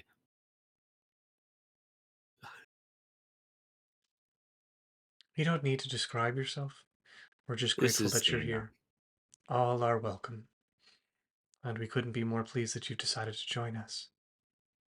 Are you the leader of this sanctuary? No, I'm not the High Priestess, but you may call me Eve. It's nice to meet you, Eve. It is a pleasure. Is the High Priestess available at the moment? I've got some. I've got some things to say. I could certainly see, too, that the High Priestess is available for you. Is there something in particular you'd like to talk to her about this evening? Yeah, just some Adara related concerns. Concerns? Of course, young man. I'll see to it that the High Priestess sees you at once. Give me just Thank a you very moment. much. And the meditation ball is going to kind of continue to resonate through the empty space as she steps away. And you're kind of left in the calming embrace of the sound. And Cena will kind of look over to you and just go, very welcoming. Yeah. Is Branwen into this kind of stuff? No, I don't think she'd be into the. No. Okay. To be honest, it's a little different than I expected as well. What were you expecting? I don't know. I think maybe my idea of community is different than others, but what do I know? This is the sanctuary of Adara. Well, I think community can mean different things to different people. It's just a welcoming space, right? She didn't ask us why we're here. She certainly didn't ask you or put up any blockers to you speaking to the High Priestess. It says a That's lot for true. you. Yeah, I'm a weirdo. Yeah. Yeah. Um, they're through here, mistress. And the Eve kind of gestures to a very like tall, slender Eladrin woman with just very lengthy white hair that's draped behind her ears and kind of descends past her shoulders. Just, good evening. Eve here tells me that you're interested in confirming with me about Adara. What brings you in Yeah. this evening? I've got some perhaps heavy Adara related type things to drop on you. I hope that that's okay. All are welcome here. If you would please just follow me back to my quarters and we can discuss at length. You bet. And Yeah. she gestures for you to follow her, and inevitably you find yourself in a very warm space. Like there's no fire, there's no hearth, but the room itself is very warm. There are a cluster of lanterns hung in either corner with almost like what you would recognize as fireflies kind of dancing in and out of them and going in and out of the lantern space, which Cena just seems like immediately enamored by. She's kind of standing there staring at. Um, the slender woman kind of gestures to a pair of chairs that you two can sit in, and she pulls hers around the desk to situate herself like in a little circle with you, and she goes, "Welcome first to the sanctuary. We're so grateful that you're here. Eve has informed me, Randy and Cena. It is a pleasure to meet you. My name is Annabeth, and if there is something that I can assist you with, I am more than happy to do so." It's great to meet you, Annabeth. Uh, first off, awesome sanctuary. This place is like, I mean, very welcoming. Adara would be very proud. Built by the hands of the community itself. We're very I'm sure. grateful and very blessed. Um, so I'm not. The other day, I was walking in the astral plane, and I talked to Adara for a really long time. She doesn't seem, she seems like she kind of opens her mouth at first, but then affords you the opportunity to continue talking. Uh, I had kind of resigned myself to walking in this astral plane for kind of ever, to atone for the horrible, horrible things that I've done. But Adara told me that that was a little bit silly, and that the balance between the planes was incredibly threatened, and talked to me for a long time about, you know, what who I am and my issues, and what needs to be done. More just let me speak, but you know how she is. And then after a while, she told me to she sent me back, um, to the material plane. I don't know how long it was, but felt like, I guess, is an eternity. So she's more or less sent me back to do her bidding, which is to prevent this world from, or at least the material, some kind of planar apocalypse from happening. And also, I need to find Thariel. And I think that's it. And I look to Cena just to see if, like, maybe I forgot something. Cena just goes, it gives you a little thumbs up to make sure that you've said everything that you intended to say. And Annabeth kind of sits in silence for some time. I see.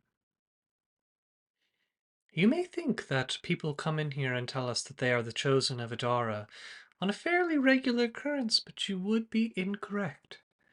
You are without a doubt the very first that has ever come in with such a claim. The fact that you have brought company leads me to believe that you are of sound mind.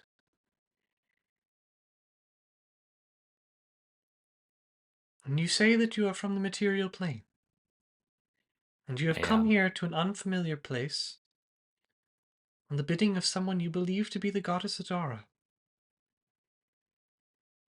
You are of bold mind and stout heart, Randy.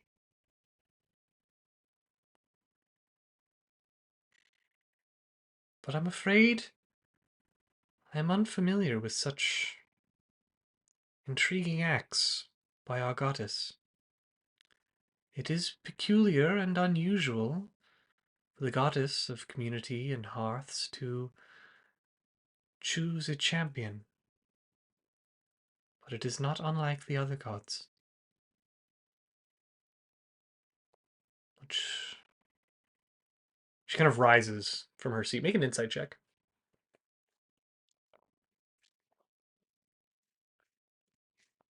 11. even you're like, you don't really know this woman that well, but she seems stricken. Like she seems a bit taken aback by the information that you have provided, and she's kind of grappling with how to handle it. But just based on all of that, you know that she believes the words that you're saying.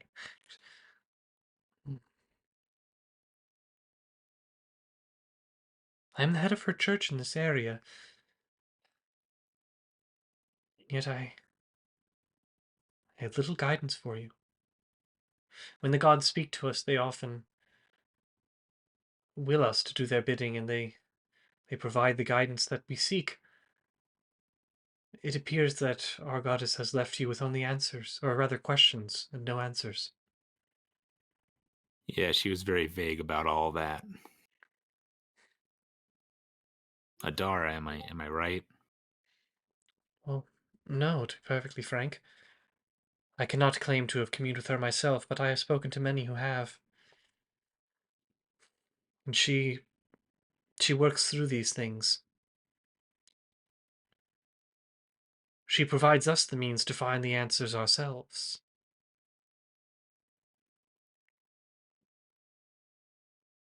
Perhaps that is something that you might have missed.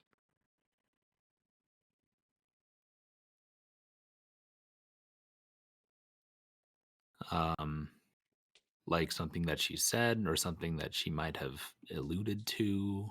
What has she sent you to do? Tells you to seek the individual Thariel, the children's Yes. story. So I've been told. Yes. Have you heard of the individual Malin and the Wandering Willow? Yes, I just learned about him. He sounds like a cool guy. I don't know He how to find is. the Wandering Willow, though. The Wandering Willow is something that presents itself to you in a time of need. Yeah. Malin is often thought to be someone not to be trusted, someone who has lost their mind, lost their way. But perhaps for all that you have been told, you would do well to trust him. But there is another. There is a temple in the Shimmer Peak Mountains. It is a temple dedicated to Morn. But the high priest there, he will know of the role that you now fill. A god's champion is, well, it's a considerable right, but it is an enormous burden. And I regret that you have to carry this burden alone. But you will know that you always have my order by your side. Just a moment. And she will go into her desk and pull out a small box um, and present you with a locket from the box. And she's, it is a token, and when you need it, it will present itself to you.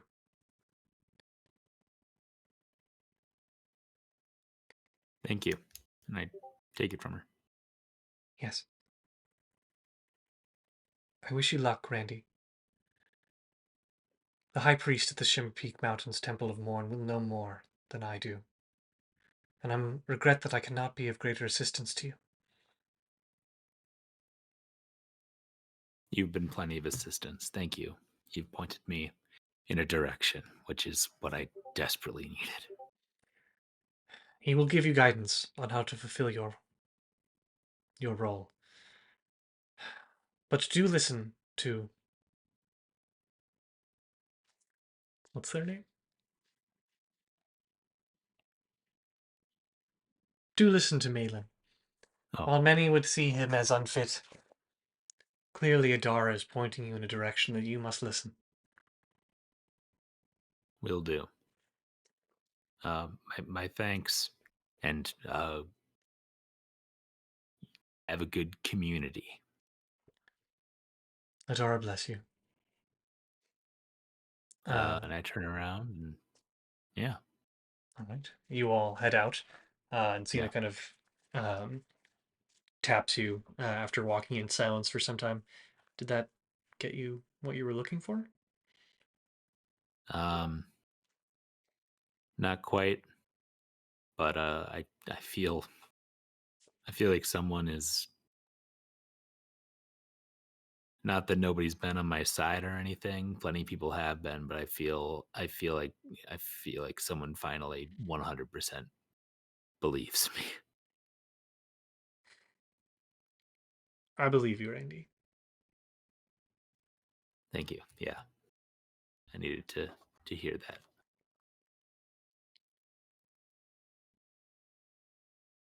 We'll head back to the house.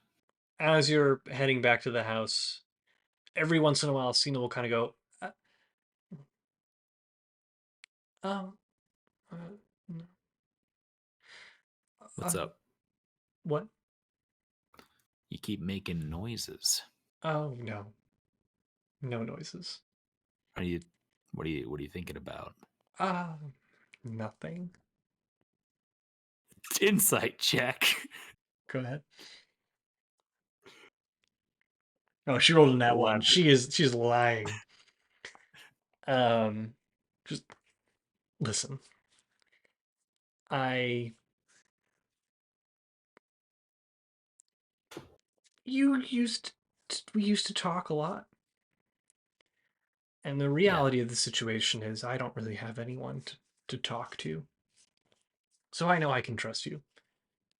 Yeah, of course. And I'm 25 and I don't know how to tell when or what you should do when like when you think you like someone.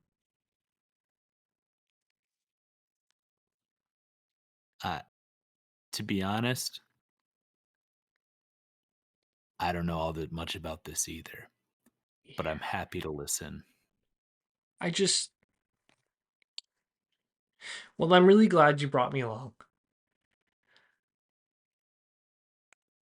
And I'm just trying to figure out if like I feel like other people wanted me here too, but I just don't know, you know?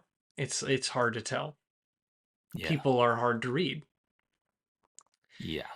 And I never know. I don't want to come on too strong. And I certainly don't want to, like, I don't want to screw it up, you know? But I feel, at least I feel, that something could be there. But what do I know?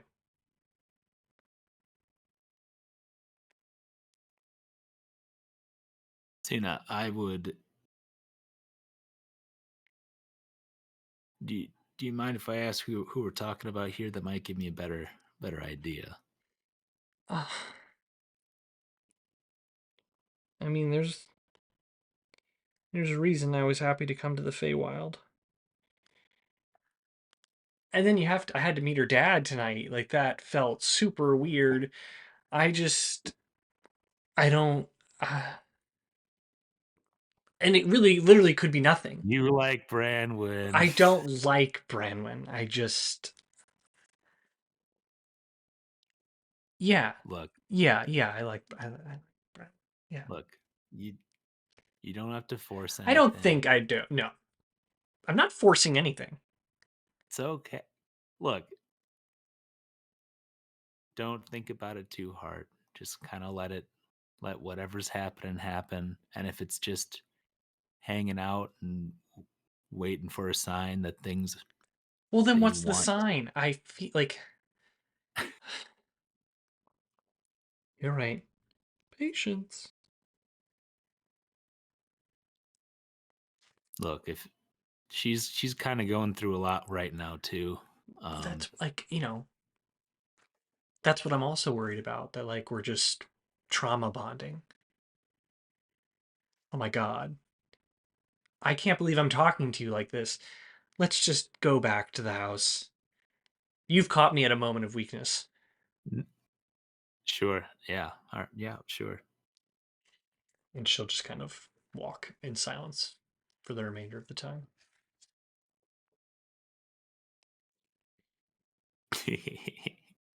And we will invite everyone Hell yeah. Hell back yeah. in.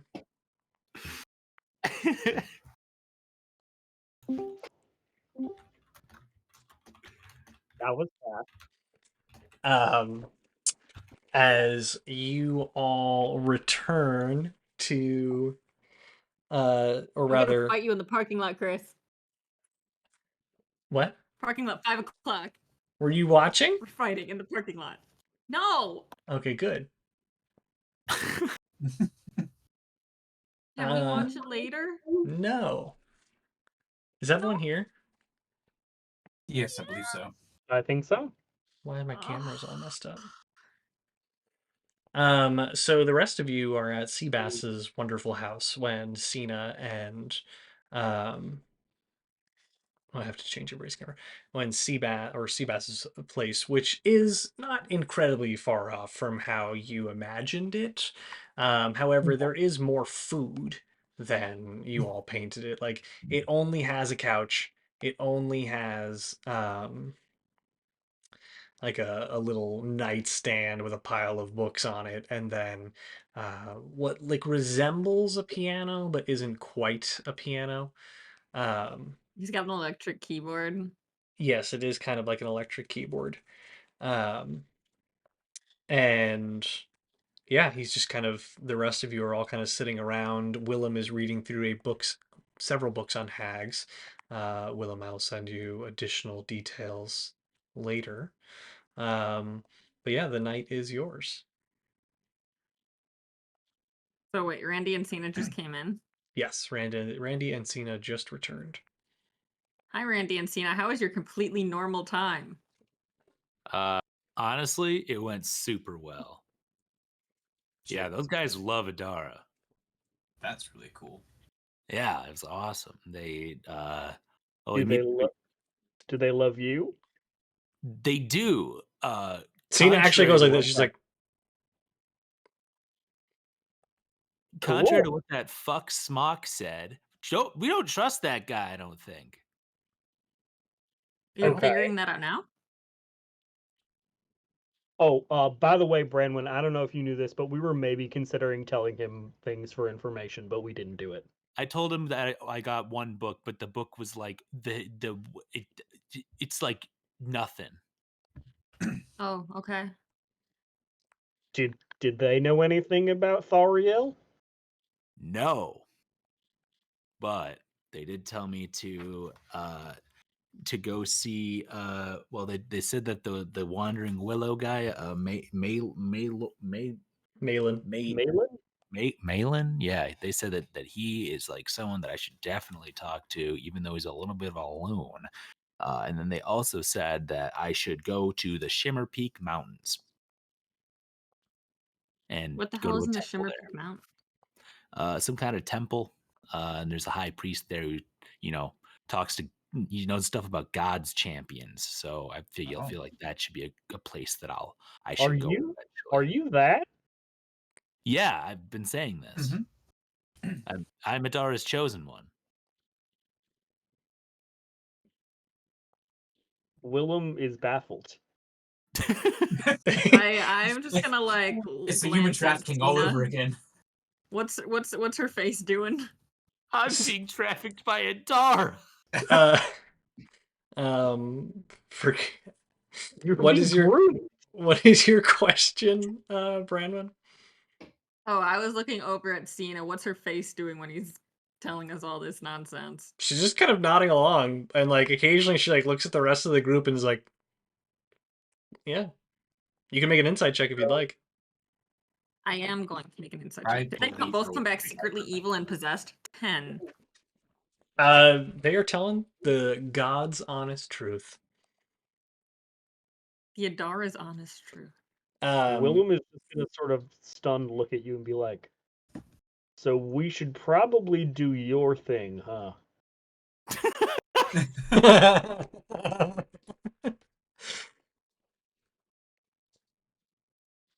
All right.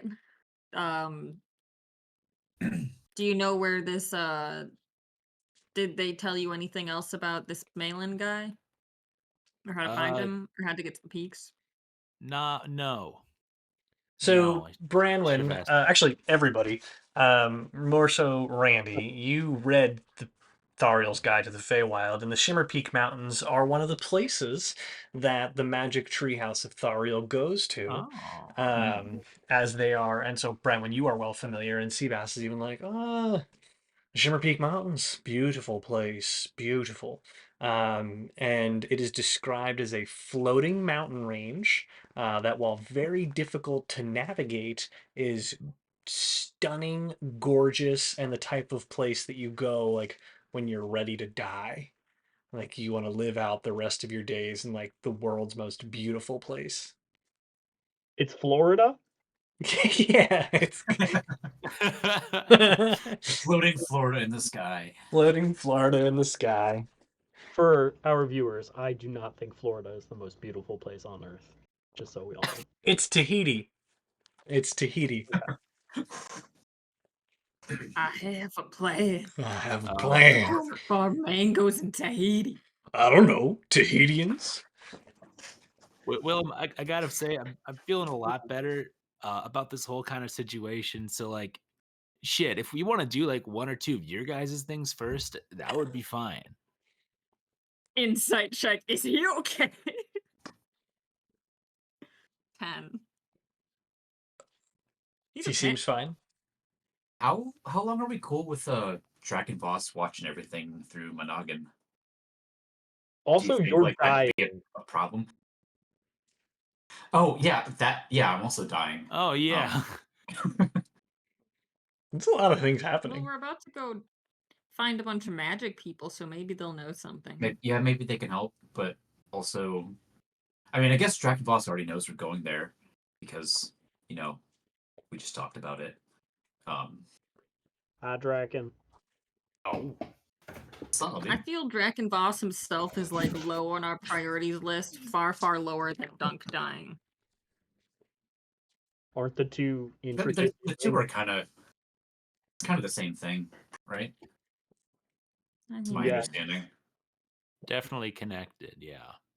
hey, we could go cool talk guy. to the people that brought me back to life. They're good at healing. Proof.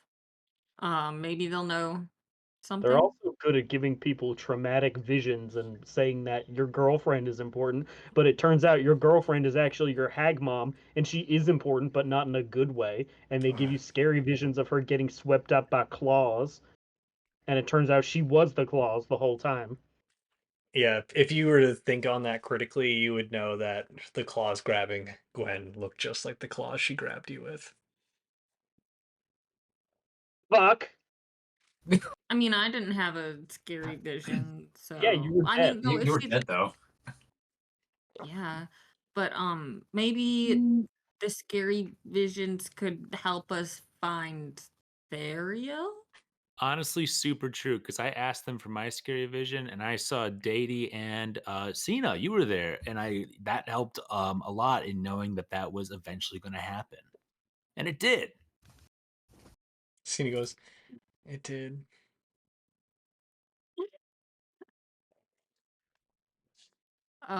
So we should go there Cena in the has to kind morning. of rock back and be like, "Ugh. Foxy, I am so glad to see you, but I am beat. I would stay up Old with man needs you to go sleep. till all the hours of the night, but I can't kick it just quite like I used to. So please stay up as long as you'd like. But just if you don't mind, bring it down to a bit of a whisper, because he's just gonna lay on. He's like, please take the couch. I'll sleep on the floor. We're in a studio apartment. So he's just going to like lay on the floor in the far corner, and start to fall asleep. Wait, can I cast Tiny Hut in this Why don't we echoing go back hardcore? to our rooms at the Vesper? Okay, you know what? You do that. I'm gonna hang out with my dad.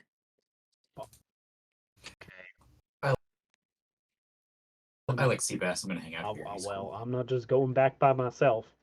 What do you think we should do, God's favorite? Adara's favorite. God's favorite princess. Oh my god. Can Randy's character canonically be wearing booty shorts that say God's favorite princess? His new jammies. I think Mhm. that phrase is too long for booty shorts. Not unless you got a real Unless you're wide ass. unless you're Yeah, yeah. back. I mean, you're canonically a Goliath, so Gotta Imagine go Yeah, being but live. he a skis, Goliath so he with doesn't have a he doesn't have the booty. Dunk could pull him off I feel like Dunk's got a canonically. dumper. for sure. I am afraid that I would not have much space here either, so I'll go back with you to the Vesper. Cena, would you like to come with us or stay here? I will go with you. Okay. Should I be like bowing to you now or something? What? Cena's gonna like No. roll her eyes and be like, don't do that. This feels like a huge deal. He's he's he's the same Randy. He just has more responsibility now. There's a Are lot there of weight on my shoulders. are there other chosen of Adara, or is it like just you? Yeah, there was one a long time ago. I don't know what happened to him though, but Adara did mention that there's one a while ago. This is like a huge deal. I've been saying this. Yeah, I kind of thought you were maybe a little bit full of it. Is You this have a Nolan penchant End for while the, I'm talking? you have a penchant for the hyperbolic. William is just But reacting in a completely rational way to finding out somebody is the chosen of a god who has been tasked with saving the world. well, look, I mean, but we should also be killing hags, and we should also be Yes. finding out what's killing Dunk, and maybe tracking down this Dragon Boss guy, and we should also be protecting Branwen at all costs because this place is poison to her. But What? Wait, is Branwen dying too? no, I'm just Or saying Am I everyone dying hates her. it just too? Everyone just it's Okay, social, yeah. social poison. It was a metaphor. Okay, yeah, yeah. I'm not great with metaphors, but Look, all okay. I'm saying is that, like, just because I'm the God's chosen one does not mean I'm making the decisions here. If anything, I feel a lot better now because I have an actual tangible goal and people who I know are going to help me now to get to the place that I need to be. Thariel, that fucking pie in the sky nonsense, that shit my sailing backwards. That wasn't even a fucking sentence. What? That shit my sailing backwards. Hey, we hate Thoriel No, I love that guy. I need to find him desperately. But Do you having have that any having that be my goal was driving me fucking crazy because nobody believed me. Look, I've believed you. I've the Adara priestess seemed to know what she was talking about. She pointed me in this direction. That's where I'm going eventually. I'm along for the ride until then. Willem is just gonna look at you very seriously and go, I will never doubt another thing you say. Okay. Fuck. Does So we'll anybody want to smoke a bowl? You're doing that again? I'm feeling a lot better. Okay. Yeah. I might get a little bit scared, but yes. we'll do it outside. My dad's trying to sleep. Maybe he wants to take a hit. Yeah, do you want to take a hit? Mhm. Oh, of what? Of what, Randy? Do you have any weed? Wait, you don't have your own weed? No, I left it in the astral realm. And I threw it behind me with the pendant that made me go through realm. no, I can't say that I do have any. I'm sorry. Do you have any weed, Randy? Then we don't have to. Maybe there's a dispensary on Okay. the way back to the Vesper. Maybe. Or, like an alchemist shop. Yeah. Are you just gonna have like a vendetta against an entire genre of store? No, I'm sad, not angry.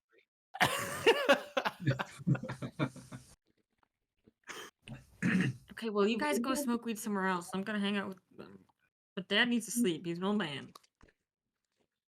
Okie dokie. Bye, fish man. Have a good Good to night. meet Again, you all. not fish. So the group, so Dunk and Branwen are staying at Seabass's house. I'm And also gonna cast Tiny Hut, so it's so comfy in the apartment. okay. It's like perfectly air conditioned, and there's blankets and stuff, and it's so cozy. Nice. That seems lovely. While Randy, Willem, and Cena head back in the direction of the Vesper, you do find a locale, an herbalist shop, where you could theoretically buy plants, but it is closed for the evening, unfortunately. But should you want to, stop by in the morning, you certainly could. Stealing Um, mission? are you doing Yeah. anything else on your way back to the Vesper?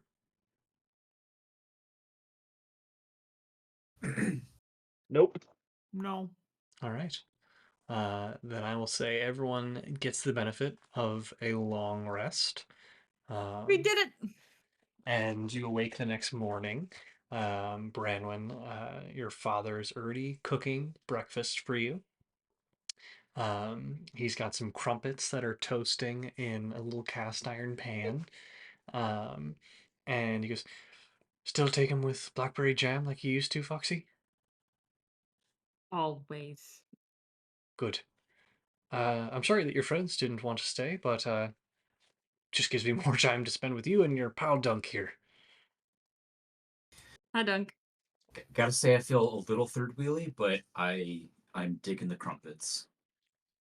It's my pleasure. So, what do you all think you'll be getting up to today? Um, Going to that one place and then I guess maybe heading out. All right.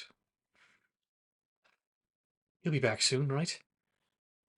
I have no idea, honestly.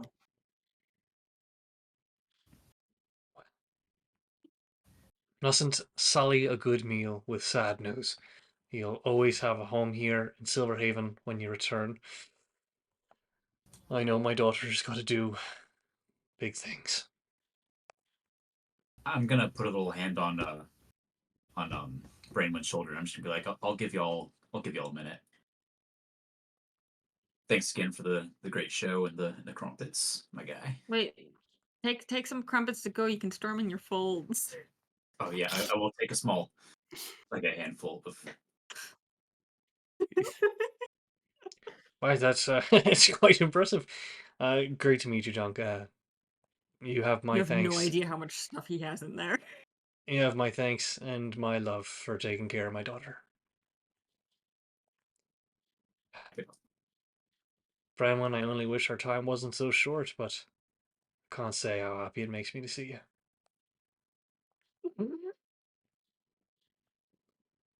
Where do you Why think didn't you'll... we think of that earlier? I don't Sorry. know. What?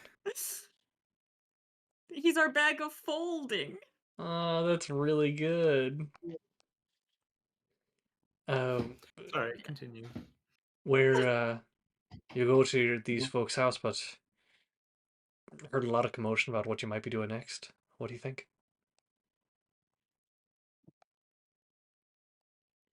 Didn't I already tell you that? Well, you said you were going to Poppy and this other lady's house, but Oh, I yeah. mean after Silverhaven. I think we're gonna have to have Randy lead the way. I think he's our next. I didn't know you'd be traveling with a God's chosen. That's really something. Neither did I. Well, That's new. it Well, he certainly came back different, certainly explains but I quite a, didn't know he was like a chosen one. well, that certainly explains quite a bit of what you've been through and what you've got ahead of you. Yeah. He's It's gonna gonna be silly. He's gonna kind of look away just to make a perception check. Is he crying? Oh, 10. I've rolled like so many 5s in a row. It's pretty easy to see that he is welling up a bit. I give him a big, big hug. Well, I'm so glad you're back, Foxy.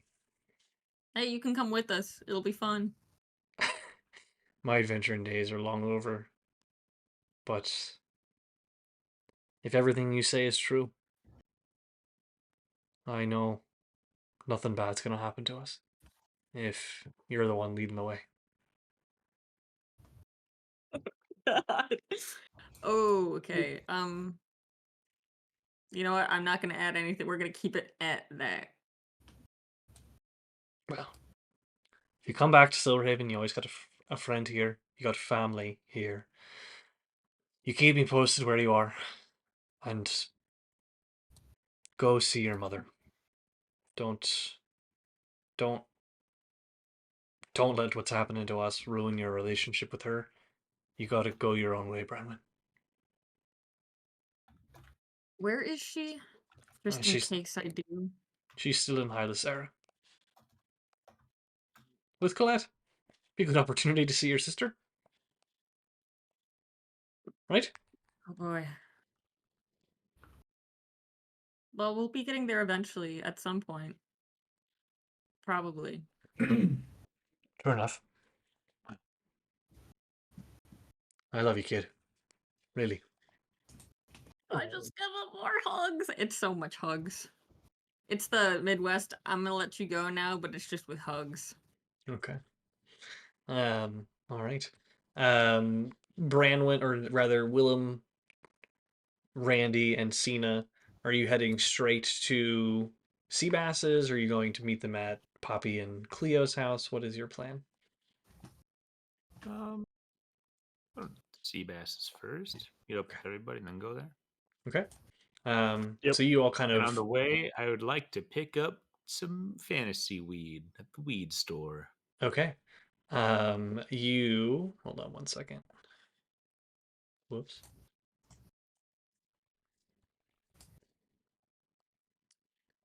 You find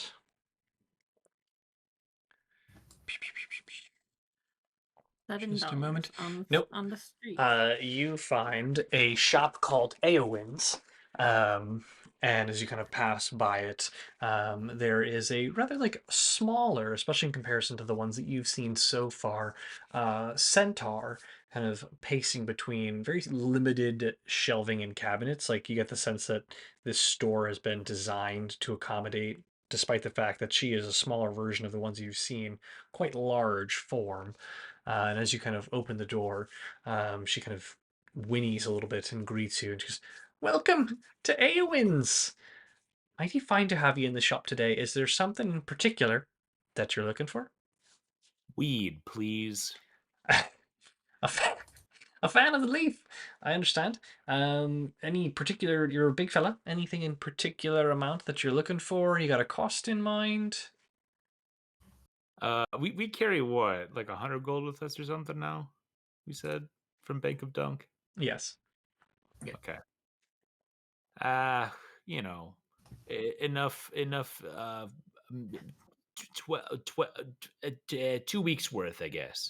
2 weeks worth. For a big fella such as yourself, that might set you back a little bit, but I'm happy enough to throw in a potion of greater healing and call it 57 gold, all said and done. Yeah, can I do a kind of a can I do a pipe as well? A pipe? Sure.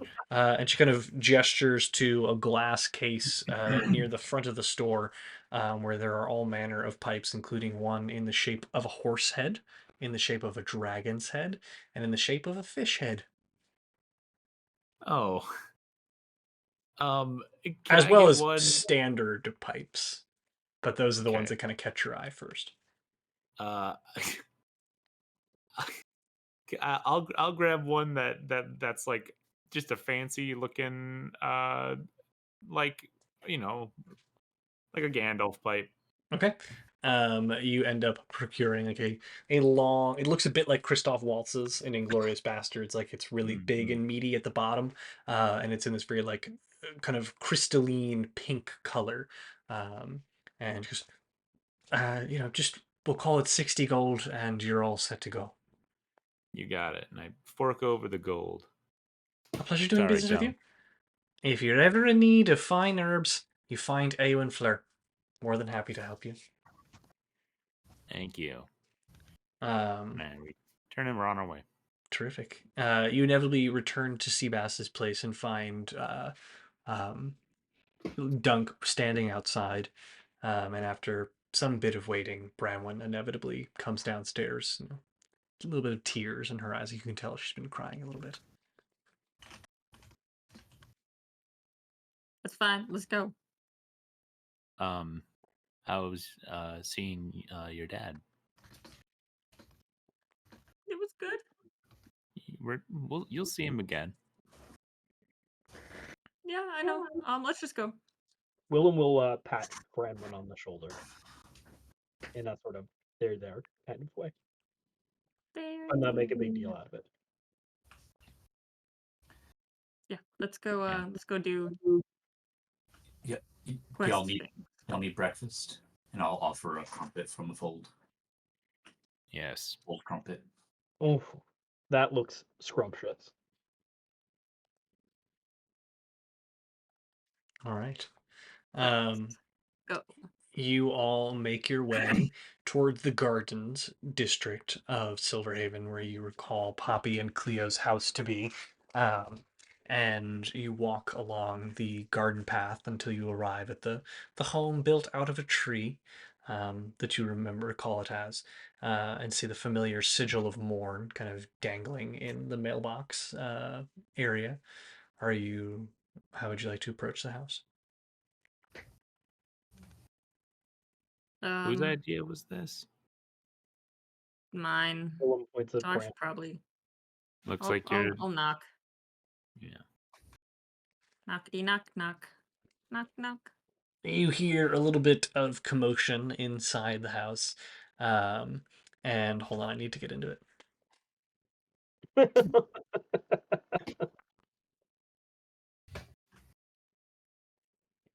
Oi, it's the dead girl. Good to see you again, love. And the very familiar satyr of Puck, his kind of girthy form filling the whole doorway, which is much too small for him given the fact that this is a house built for fairies. Kind of opens in and goes, Never thought we'd see you alive again, love. What brings you to Poppy, Cleo, and Pox? Oh, and you brought all your friends with you? Well, they weren't going to want to come around here no more. Last we checked, though, you was getting forced out by Lord Erevan. Well, now I'm back. Can we Back? come inside? Always welcome in the house of Poppy, Cleo, and Pox. Come on, come on, come on. And you're lucky. We can't be duping you anymore because Poppy's here. Poppy, Cleo. And the two fairies kind of float around Poppy, kind of dusting flour off of her hands as she rounds the corner, and Cleo just kind of poking her head out from around the corner. And she's the first to acknowledge you verbally as Poppy is just beaming ear to ear. And Cleo goes, Great guests. And Poppy goes, Mighty fine to see so much. Mighty fine to see you all. Oh my God. We are just so blessed to see you alive. And she's gonna come over, kind of float over and like grab your pinky, because it's as much as she can grab with her very tiny, dainty little hands, Branwen. She goes, It's a gift from the gods. All our prayers were answered when your light was brought back into this world. Oh, well, I honestly came to thank you for that, so I don't. No, child. I'm only doing the work of the gods. Clearly, they have a plan for you. And in the background, Puck kind of leans back, says, Yeah, plan to get killed. As he leans back and kind of puffs on this like comically large pipe in a creaking, rocking chair that has kind of sawed off edges, and able to like afford him enough space to sit in it because he's so large. Like they've cut off of the handles off of the edges. We also have some. We're kind of here on a mission. A mission? We're on a mission from God. Randy. Yeah, we're on a mission from God. By God, I mean Adara. Randy, you should take the wheel. Oh yeah, Adara gave us a goal. We gotta go find Thariel. Gonna go to the mountains. We're gonna go to the Shimmer Peak Mountains. Anyway, a lot of the planes are in trouble. Things are ending. World is ending. You don't care about all that. More nightmares, please. We'd like to know what's in our future. Well, first of all, I'm not sure what you mean by nightmares. But first, let's just pull on one of the little threads that you mentioned. You said you've spoken to Adara and you're headed to the Shimmer Peak Mountains. Could you just spend a little bit more time on that, darling? You caught me by surprise. But Yeah. please, I would be remiss if I was a terrible host. Please come, sit, all ya, sit around the table. We sit around the table. I will very guardedly sit at the table. Willem up Very very uneasy. sit at the table. Willem is also staring at Cleo the entire time. She is staring right back. What's Cena doing? Standing very awkwardly in the corner. Oh, everyone, Cena, this is Poppy, Cleo, and Puck. Everyone, Puck this is Cena. kind of leans back and is just, Cena. Did someone tell you to get that haircut? Because it's looking a little peculiar. Unless you like it, in which case, looks great on you, love. And Cena will just go, and Cleo, Poppy will step and go, no. Welcome, darling. All are welcome here. We're so happy that you've decided to join us. And Cleo will go, indeed we are. Willem No, turns, it's traumatized. Willem turns to Cena and goes, don't drink anything that one gives you. Okay. So, darling, I'm wondering if you could just tell a little bit more about what you were saying about Adara. Yeah. And the Shimmer Peak Mountains, the Temple of Morn, that's my old mentor. So I'm very interested in what you have to say. Oh, that's great to hear. What a cool coincidence. Yeah, so I'm Adara's champion, sent here to fulfill her bidding. And they told me that the high priest at the temple could help me figure out what it is that champions do and what my role might be. Right. I totally believe you. It- so you've talked to Adara. But it's just I find it quite peculiar, darling, because the last time you were here, you didn't really believe in gods. You kept saying that everybody was God. So you have to imagine my surprise when I find out that you're saying that you're off to go talk to High Priest Ernest. And if you're a follower of Adara, why are you headed to the Temple of Mord? I have spent an inexcusable amount of time in the astral plane. I've had a lot of time to change my mind about the whole everyone being God thing. There's a lot of gods, but the coolest one is Adara, and she's the one that I think is, you know, top god. So it'd be um look, I have, and I pull out the locket from the high priestess of the sanctuary of Adara, and I say, I was sent to the temple of Morn by the high priestess of the sanctuary here of Adara. I So felt like you she talked made me. to High Priestess Annabeth, Yes, Annabeth. a lovely woman. Well, I mean, if she is telling you to do these things, well, who am I to say otherwise? She kind of trails off a little bit. Make an insight check. Okay. All of us are just rando. You can all make it. You're all listening. 11. 9. 3. 9 also. Randy, you're catching like hints of jealousy. Like Okay. you get the sense that maybe she's a little jealous. And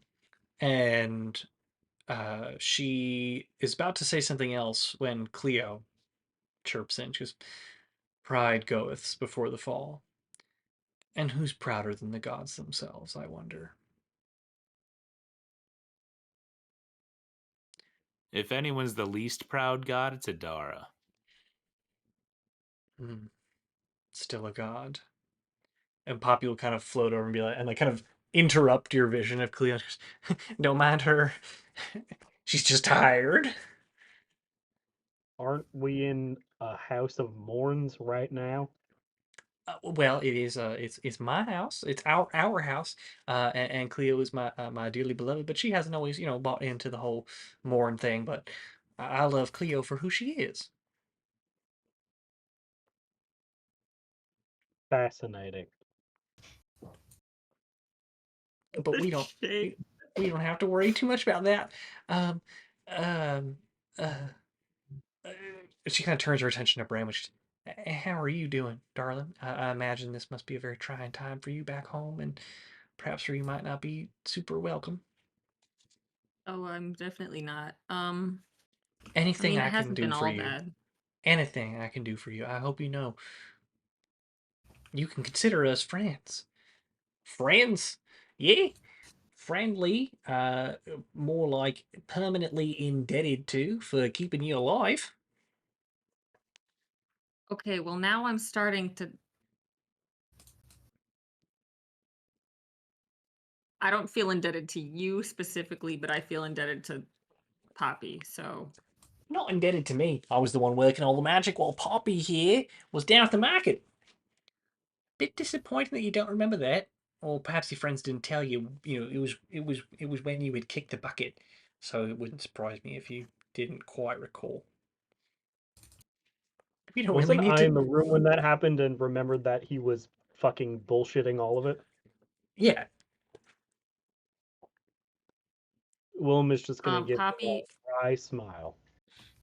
Poppy, I dearly appreciate all that you specifically have done for me. You're gonna have to And if there's forgive, anything you ever need, just let me know. darling. It is. I deeply appreciate that. Your appreciation is well, it means a lot to me. It's why it gave me faith that day. And you'll have to forgive our house guest. He tends to want to, well, they're a bunch of pranksters, is what they is. And well, listen, let me apologize to all of you because I understand that you went through a lot of trying times that day, and I know that Puck and Cleo had a little bit of fun at your expense, and I do hope that you don't hold that against them.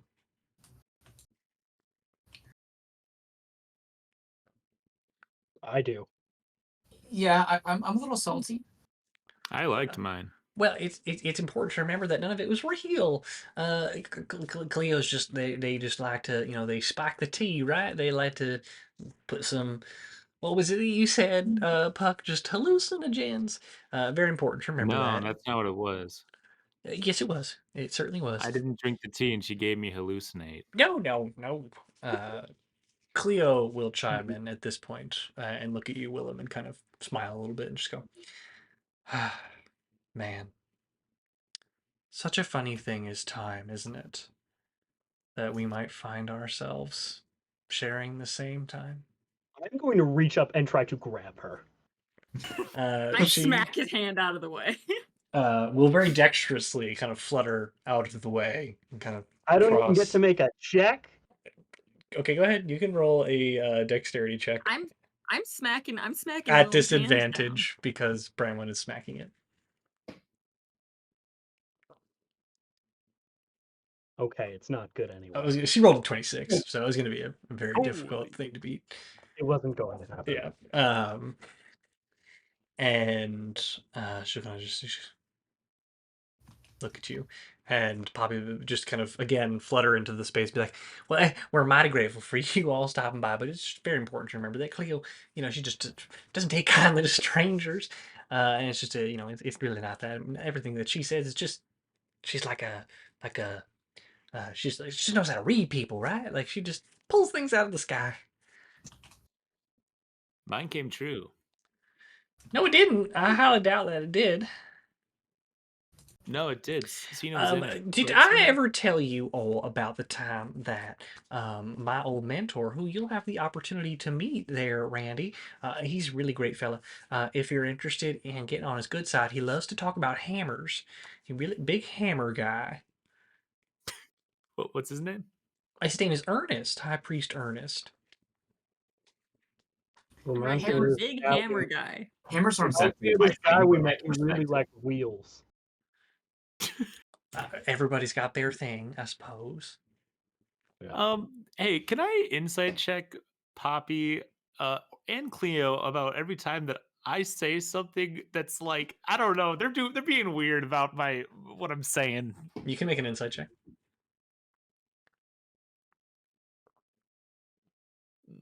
16. Get the sense that Poppy is very anxious about how you all are seeing Cleo.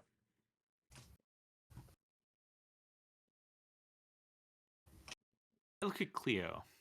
I go, what's your deal?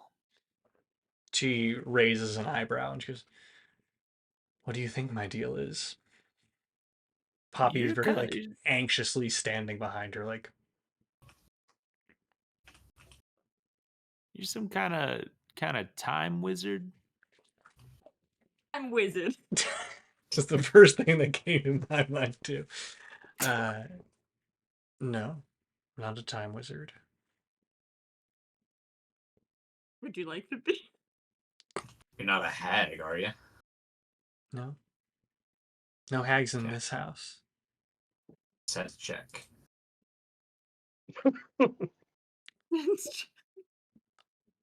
I could tell you where to find one. A time wizard? A hag. I look at Willem. Willem is standing up and his face is very red and he is clutching the table and goes, "Talk now." I'm looking at Cena and I'm like, crazy. Uh, This is wild. Poppy is gonna just kind of again try to interject, be like, Cleo doesn't know anything about no hags. She's just yanking your chain again. She knows you take those things really seriously, and we wish you all the luck, dear. And if you ever happen to find one, call us for help. We'd be happy to swing on by. But really, we thank you for coming by, and perhaps the group of us could meet somewhere anywhere else but here, for coffee sometime. I'm going to point at Cleo and cast Compelled Duel. Okay. She needs to make a wisdom saving throw. Okay. This is an insane turn of events. She rolls in that one. I point at her and go, "You and me are going to fight in a field." But what? Hold on, let me look something up.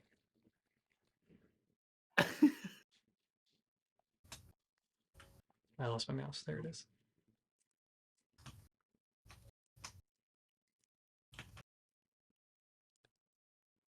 So it has disadvantage on attack rolls against creatures other than you. They must make a wisdom saving throw each time attempts to move to a space that's more than 30 feet. Okay. Flavorfully, I would like to compel her to duel me. Yeah. So I was just making sure that it wasn't a charm because she is impervious to that. So she will just kind of flutter towards the door, away from you, but like by your command. And Poppy be like, beg your pardon. Did you just challenge my darling wife to a duel? Yes, I did. Hey, Willem. Willem, Yep. get the fuck out of this house. Hey, Branwen, yep, I'm going to get out of the house and I'm going to fight Cleo in a field. No. No, you of all people should know about dueling. So we're gonna go do that. Puck will lean back in the chair and then lean back up as you compel Cleo to do it and be like, well, this one just got mighty interesting. And my accent has changed. Yeah. And Poppy will kind of tug on your shoulder, Willem, and go,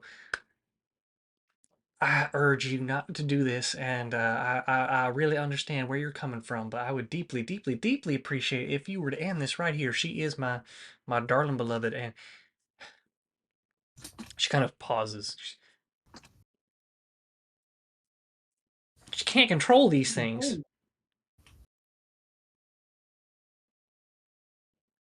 Go on. I need you to break your spell. All right. I'll break the spell if you tell me what is going on, and also if you tell me where to find a hag. Well, she already offered you to do that, and then all of a sudden you started trying to fight her, so you have to imagine my Well, surprise. you tried to get her not to tell me, so. Well, I cast Dispel Magic on Poppy, or on Cleo. I will Does that do cast it anything? again. I will say that it does not Yeah. have an effect for the time being, and Cleo is just kind of standing in the doorway, 30 feet from Willem until he continues to move out into the field. And Poppy just kind of continues to tug on your shoulder, and she goes, I'll have a conversation with Poppy. uh, Puck, leave the room.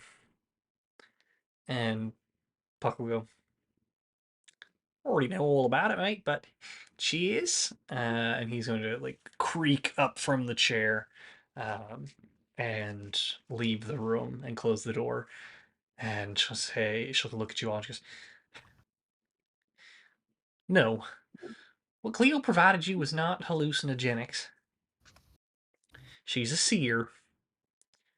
That kind of gift does not come easily. It does not come liked. And it is also incredibly dangerous. Mm-hmm. Will you break your spell now, please? I will grit my teeth and break the spell. Cleo kind of twitches her head and goes, that probably would have ended poorly for you, but I understand why you're angry. Willem is so angry right now. Willem, go outside. No, you don't tell me what to do. And you do not dispel my magic. Thank you very much. You are in. Was a little rude. To dispel its magic, I mean.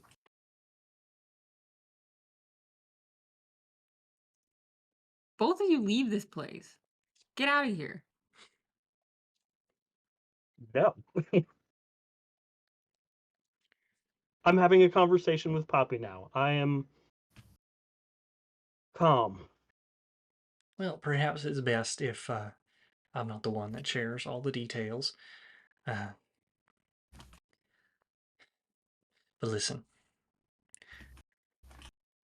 just don't be telling folks about this. Cleo doesn't leave the house, and that's for a reason. There's a reason she was here alone with Puck that day. There's a reason Puck still lives here. She might not like me talking about it, but a lot of people would want what she has.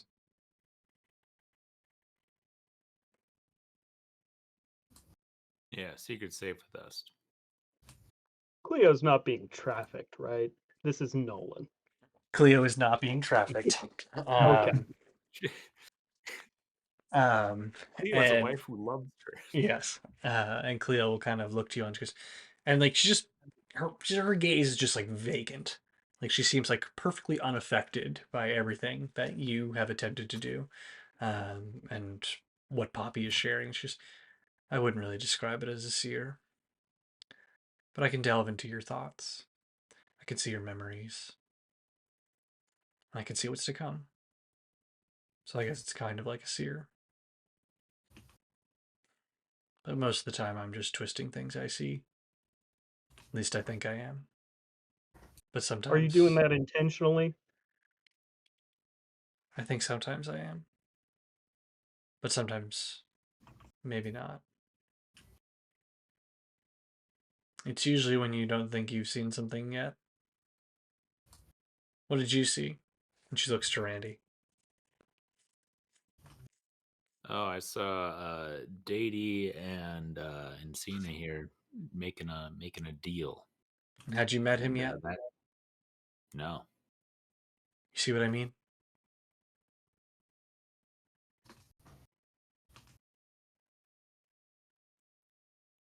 Poppy will kind of chime in quietly. You see, it ain't always about the future or the past. Sometimes it's just well, we don't really quite know what it is, do we? Cleo will turn slowly and look at Cena. You still hear her voice every now and then? And Cena will kind of go, what? Willem is going to turn to Poppy and Poppy's just say, like, "Can you reel that in, please?" that's what I've been trying to do, and you kept pushing her. Then you threatened to fight her. I mean, I'm grateful that you all have come. I'm grateful that you've come. I'm grateful that you're alive. But perhaps it is best that you go now. How does Cena look? White as a ghost. I'm gonna go make sure she's okay. I'd like to leave. I'd really like to leave. How did she know that? You didn't see anything, did you? No, Or hear anything? not yet. Okay. Cleo will kind of chime in from the back. We could change that. And Poppy will go, well, we don't have to. We certainly don't have to. I'd like to see something. Willem is going to stand up, look at Poppy, and go, thank you for healing my friend, but yes, I am going to leave now, and anybody who would like to come with me," and he sort of looks to Branwen and then Cena, "is welcome to come." I'm gonna stick around for Randy's support, but only because I don't trust these two. Mighty fine to see y'all. If you think you must stay, then I certainly ain't gonna stop you. I'm gonna stay and stick by Poppy. So it's Willem and Cena leaving the room, Yep, leaving the house. I'm Okay. going outside. Okay. Would you like me to leave, Chris? Nah. Okay. Actually, yeah, get out. All right. See y'all later. Hold Actually, get out. on. Cleo will kind of gesture to the chair. Why don't you sit down? I do. Just rest easy now. And you don't feel anything for a bit of time. But after a little bit, the rest of you kind of scanning and watching Randy, you watch as his eyes kind of fold back into his head. And Randy, you feel bits of waves kind of lap along your feet.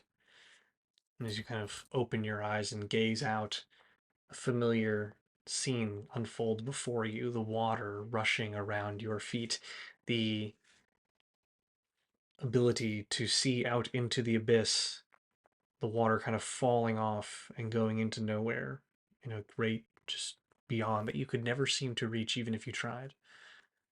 And the quiet of the lapping waves,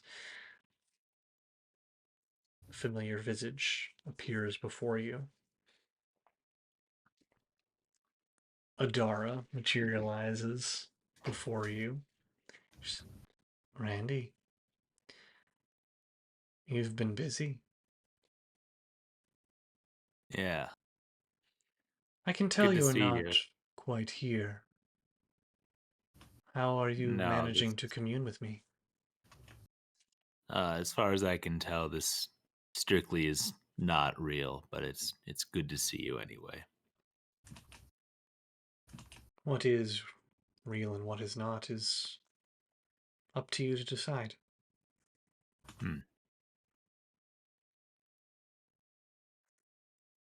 I'm speaking to you through a seer. Ah, Lady Cleo, you have talked to. Yes.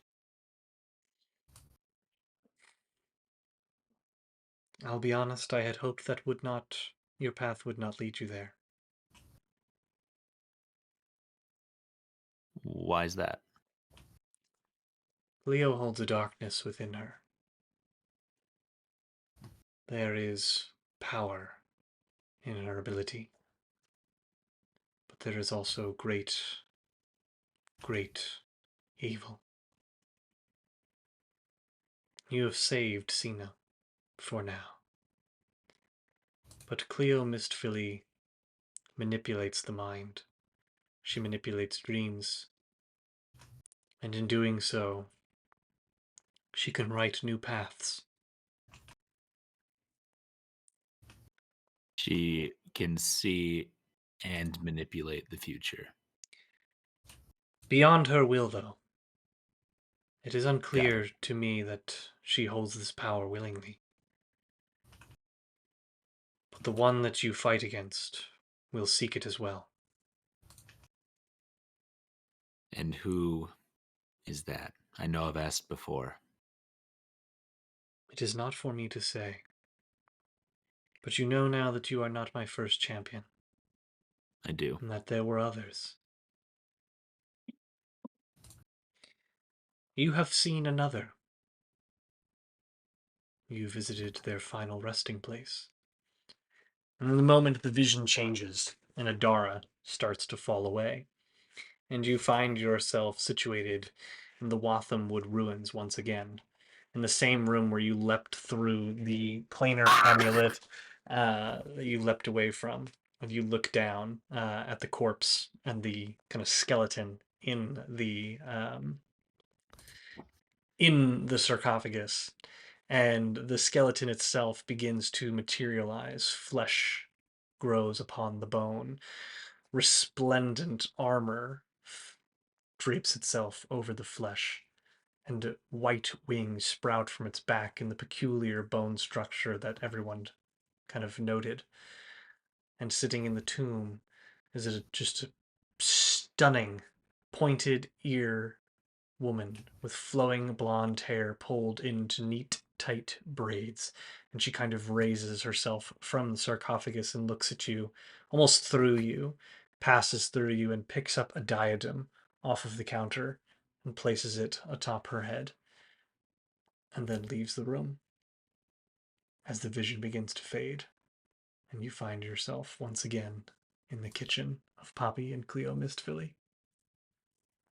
And as you look around the room and scan your companions, you see the very same diadem Oh my god! perched atop Dunk's head.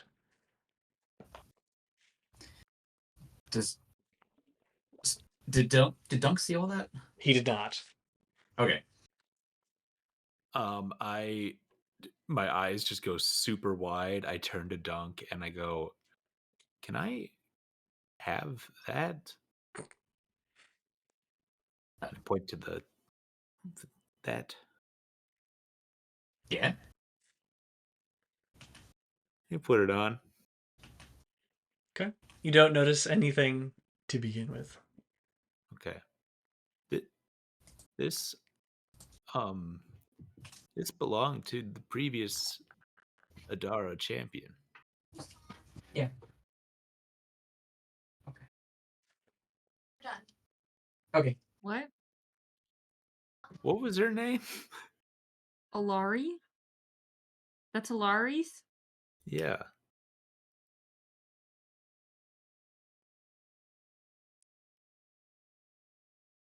And I look to Cleo and I say, "Thank you." I'm not really doing anything. I'm just opening the eye. And I turn to my. Oh, actually, sorry. Poppy, could we perhaps have directions to the Shimmer Peak Mountains Uh, or the temple? Much obliged. I'll be more than happy to mark your map to help guide your way. And just so you know, it's going to be a pretty tough journey. It's easier when you got wings. So if you can find some means of aerial travel, perhaps it might be behoove you. But I wish you luck. And it's been an absolute pleasure. But I really do think you should be going. Yeah, I think so too. All right. Thanks.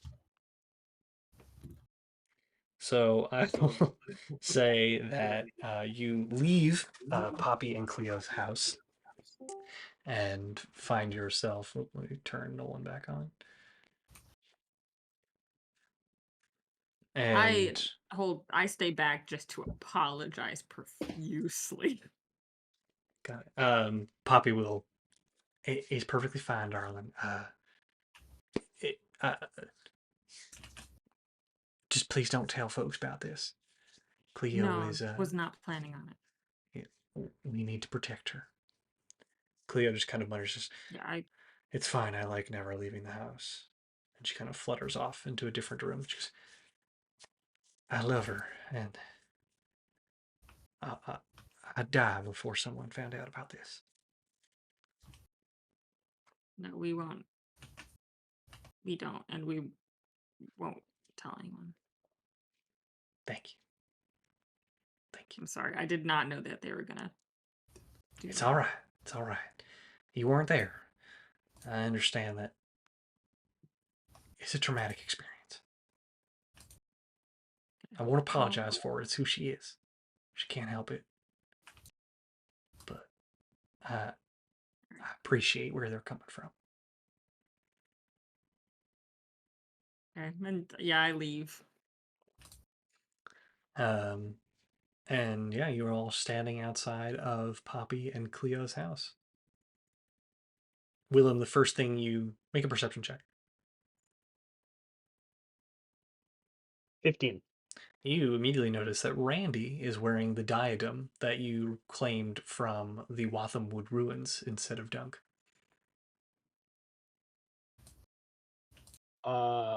I'm picking my nails and I just look up and I go, "What's with the costume change?" He asked All for right. it. I spoke to Adara, or whoever Cleo made me see. She informed me that Cleo is she was worried about me being in Cleo's house in general. Was like, yes, she's a seer, but she's also kind of a time, like, she manipulates events without even knowing that she's doing it. Also is evil a little bit. So Willem, you were a little bit right, it seems, the whole time. I appreciate you saying that and would caution you from believing anything that thing showed you. It would be interesting if she showed me that she's not to be trusted, is all I'll say. I don't think she has control. If she is not to be trusted. The other thing, I saw back in the Watham Wood, the tomb where I went to the Feywild. Yeah, Alari's tomb.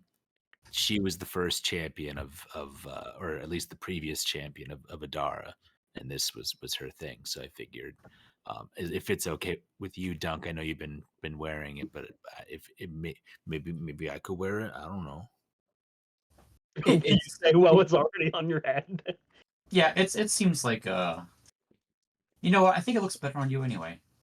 It does look very good on you. Also, that's big. You've had a big 2 days. You're telling me, dude. All right. Can I just look around and see if anyone's listening to us? Make a perception check. I would like to Smart. use some bardic inspiration.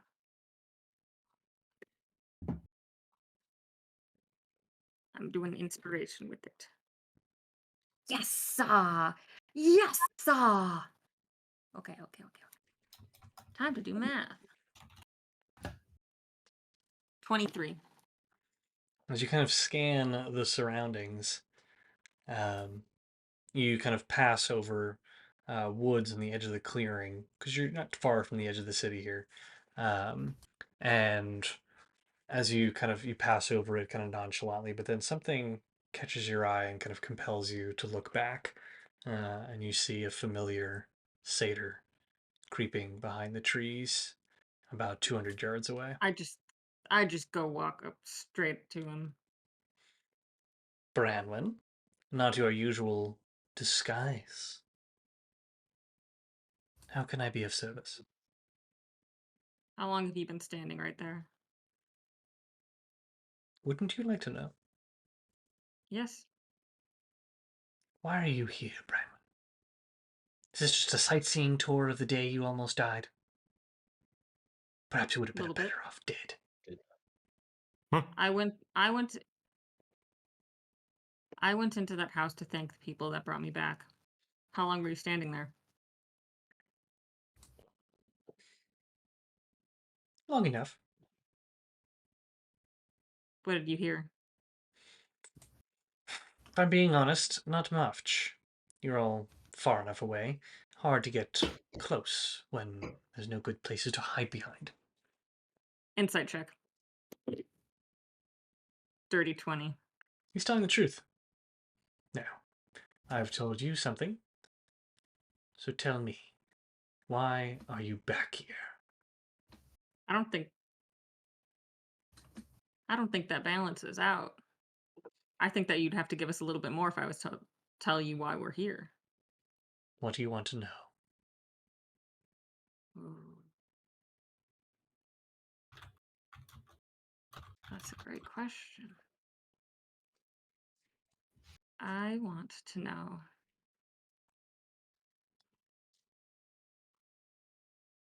I want to know why the Earl King's in power. That is not a bargain worth making. What? There are some secrets even I don't know.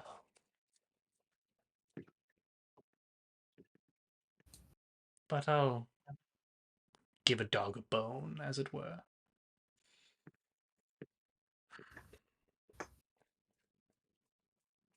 Where is Amon?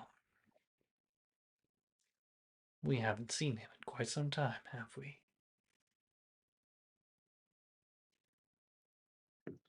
No.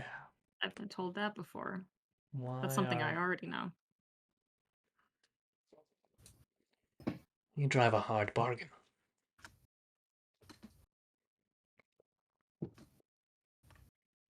Let me think.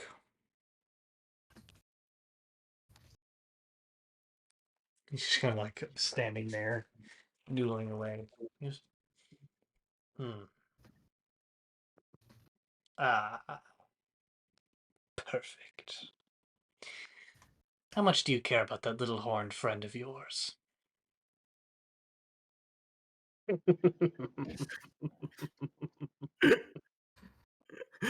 Assuming that The Branwen is truth. alone over here, because the rest To of them tell are the still by truth, the you really house. pissed me off just now. But perhaps you're interested in knowing exactly where to find a Lady of the Night? One's the Lady of the Night, Chris. That's the name of the hags in the coven. That's The what they moon, call them. the Yeah. Moonlit Coven. I would be willing to share with you that there is a mutual benefit to be gained for anyone who would be willing to vanquish them. Truly.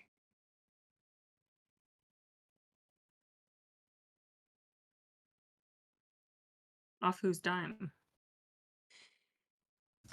The Earl King himself. Are they the ones handing out immortality that he's all pissed about? At least one of them. But while one of them lives, so do the other two. They must be picked, like leaves off the vine. We know the location of two of them. We know not of the third. Which is the third? The Lady Guinevere cannot be found by our scouts. But Lady Ophelia brandishly tells us where she is in the nightmares of our parlor members. I mean, we already know the lair of one of them. You know it on the material plane, you fool. You know not of where they live here. All right. So is that your I will is tell you that the your location of the bargain? Lady Ophelia and the Lady Talia if you tell me why you're here. All right. We're looking for Thariel. We're looking for a children's story. But why? Not good enough. Because our friend had a vision that he should.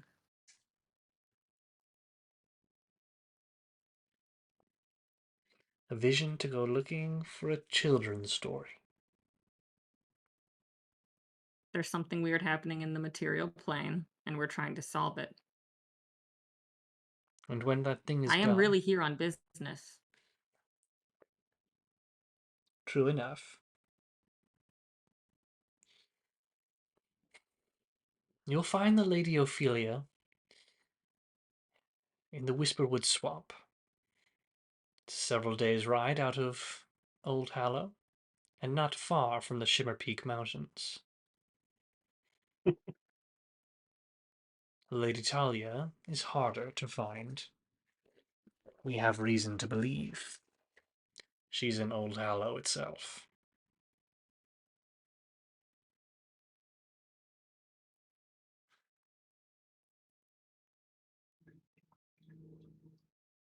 Reason to believe? So you don't have a definite answer on her? Well, we know that she maintains a residence outside of the city, not far. I could point it out on your map. But it appears that there is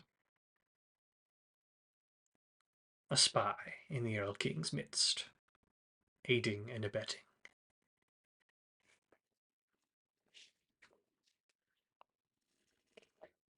Speak to Lord Uriel.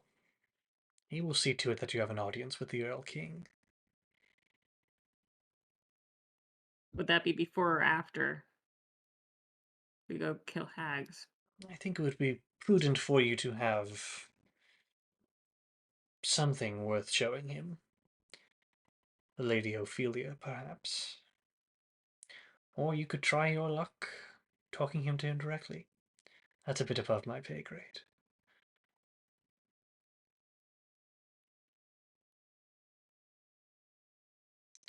And with that, I believe I'll leave you. Thank you oh so very much for the As you're doing information. business. Good luck on your little fairy tale. Yeah. And he'll wink and walk away. And that feels like an excellent place to pause for this evening. We thank you all for tuning in to another episode of Nat20Hot. We will be back next Wednesday, the 17th, with another exciting edition. And as always, we are streaming in support of Extra Life, and you can find a link in the chat to contribute to our donation. All of your donations go a very long way in helping children around the country get critical and life-saving care. That's everything for tonight. We'll see you in a week. Give us $5. Give us $5. It'll be great.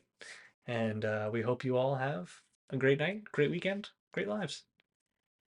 So long, Bye, everybody. Zomboy. Bye, Bye, Zomboy. Boy.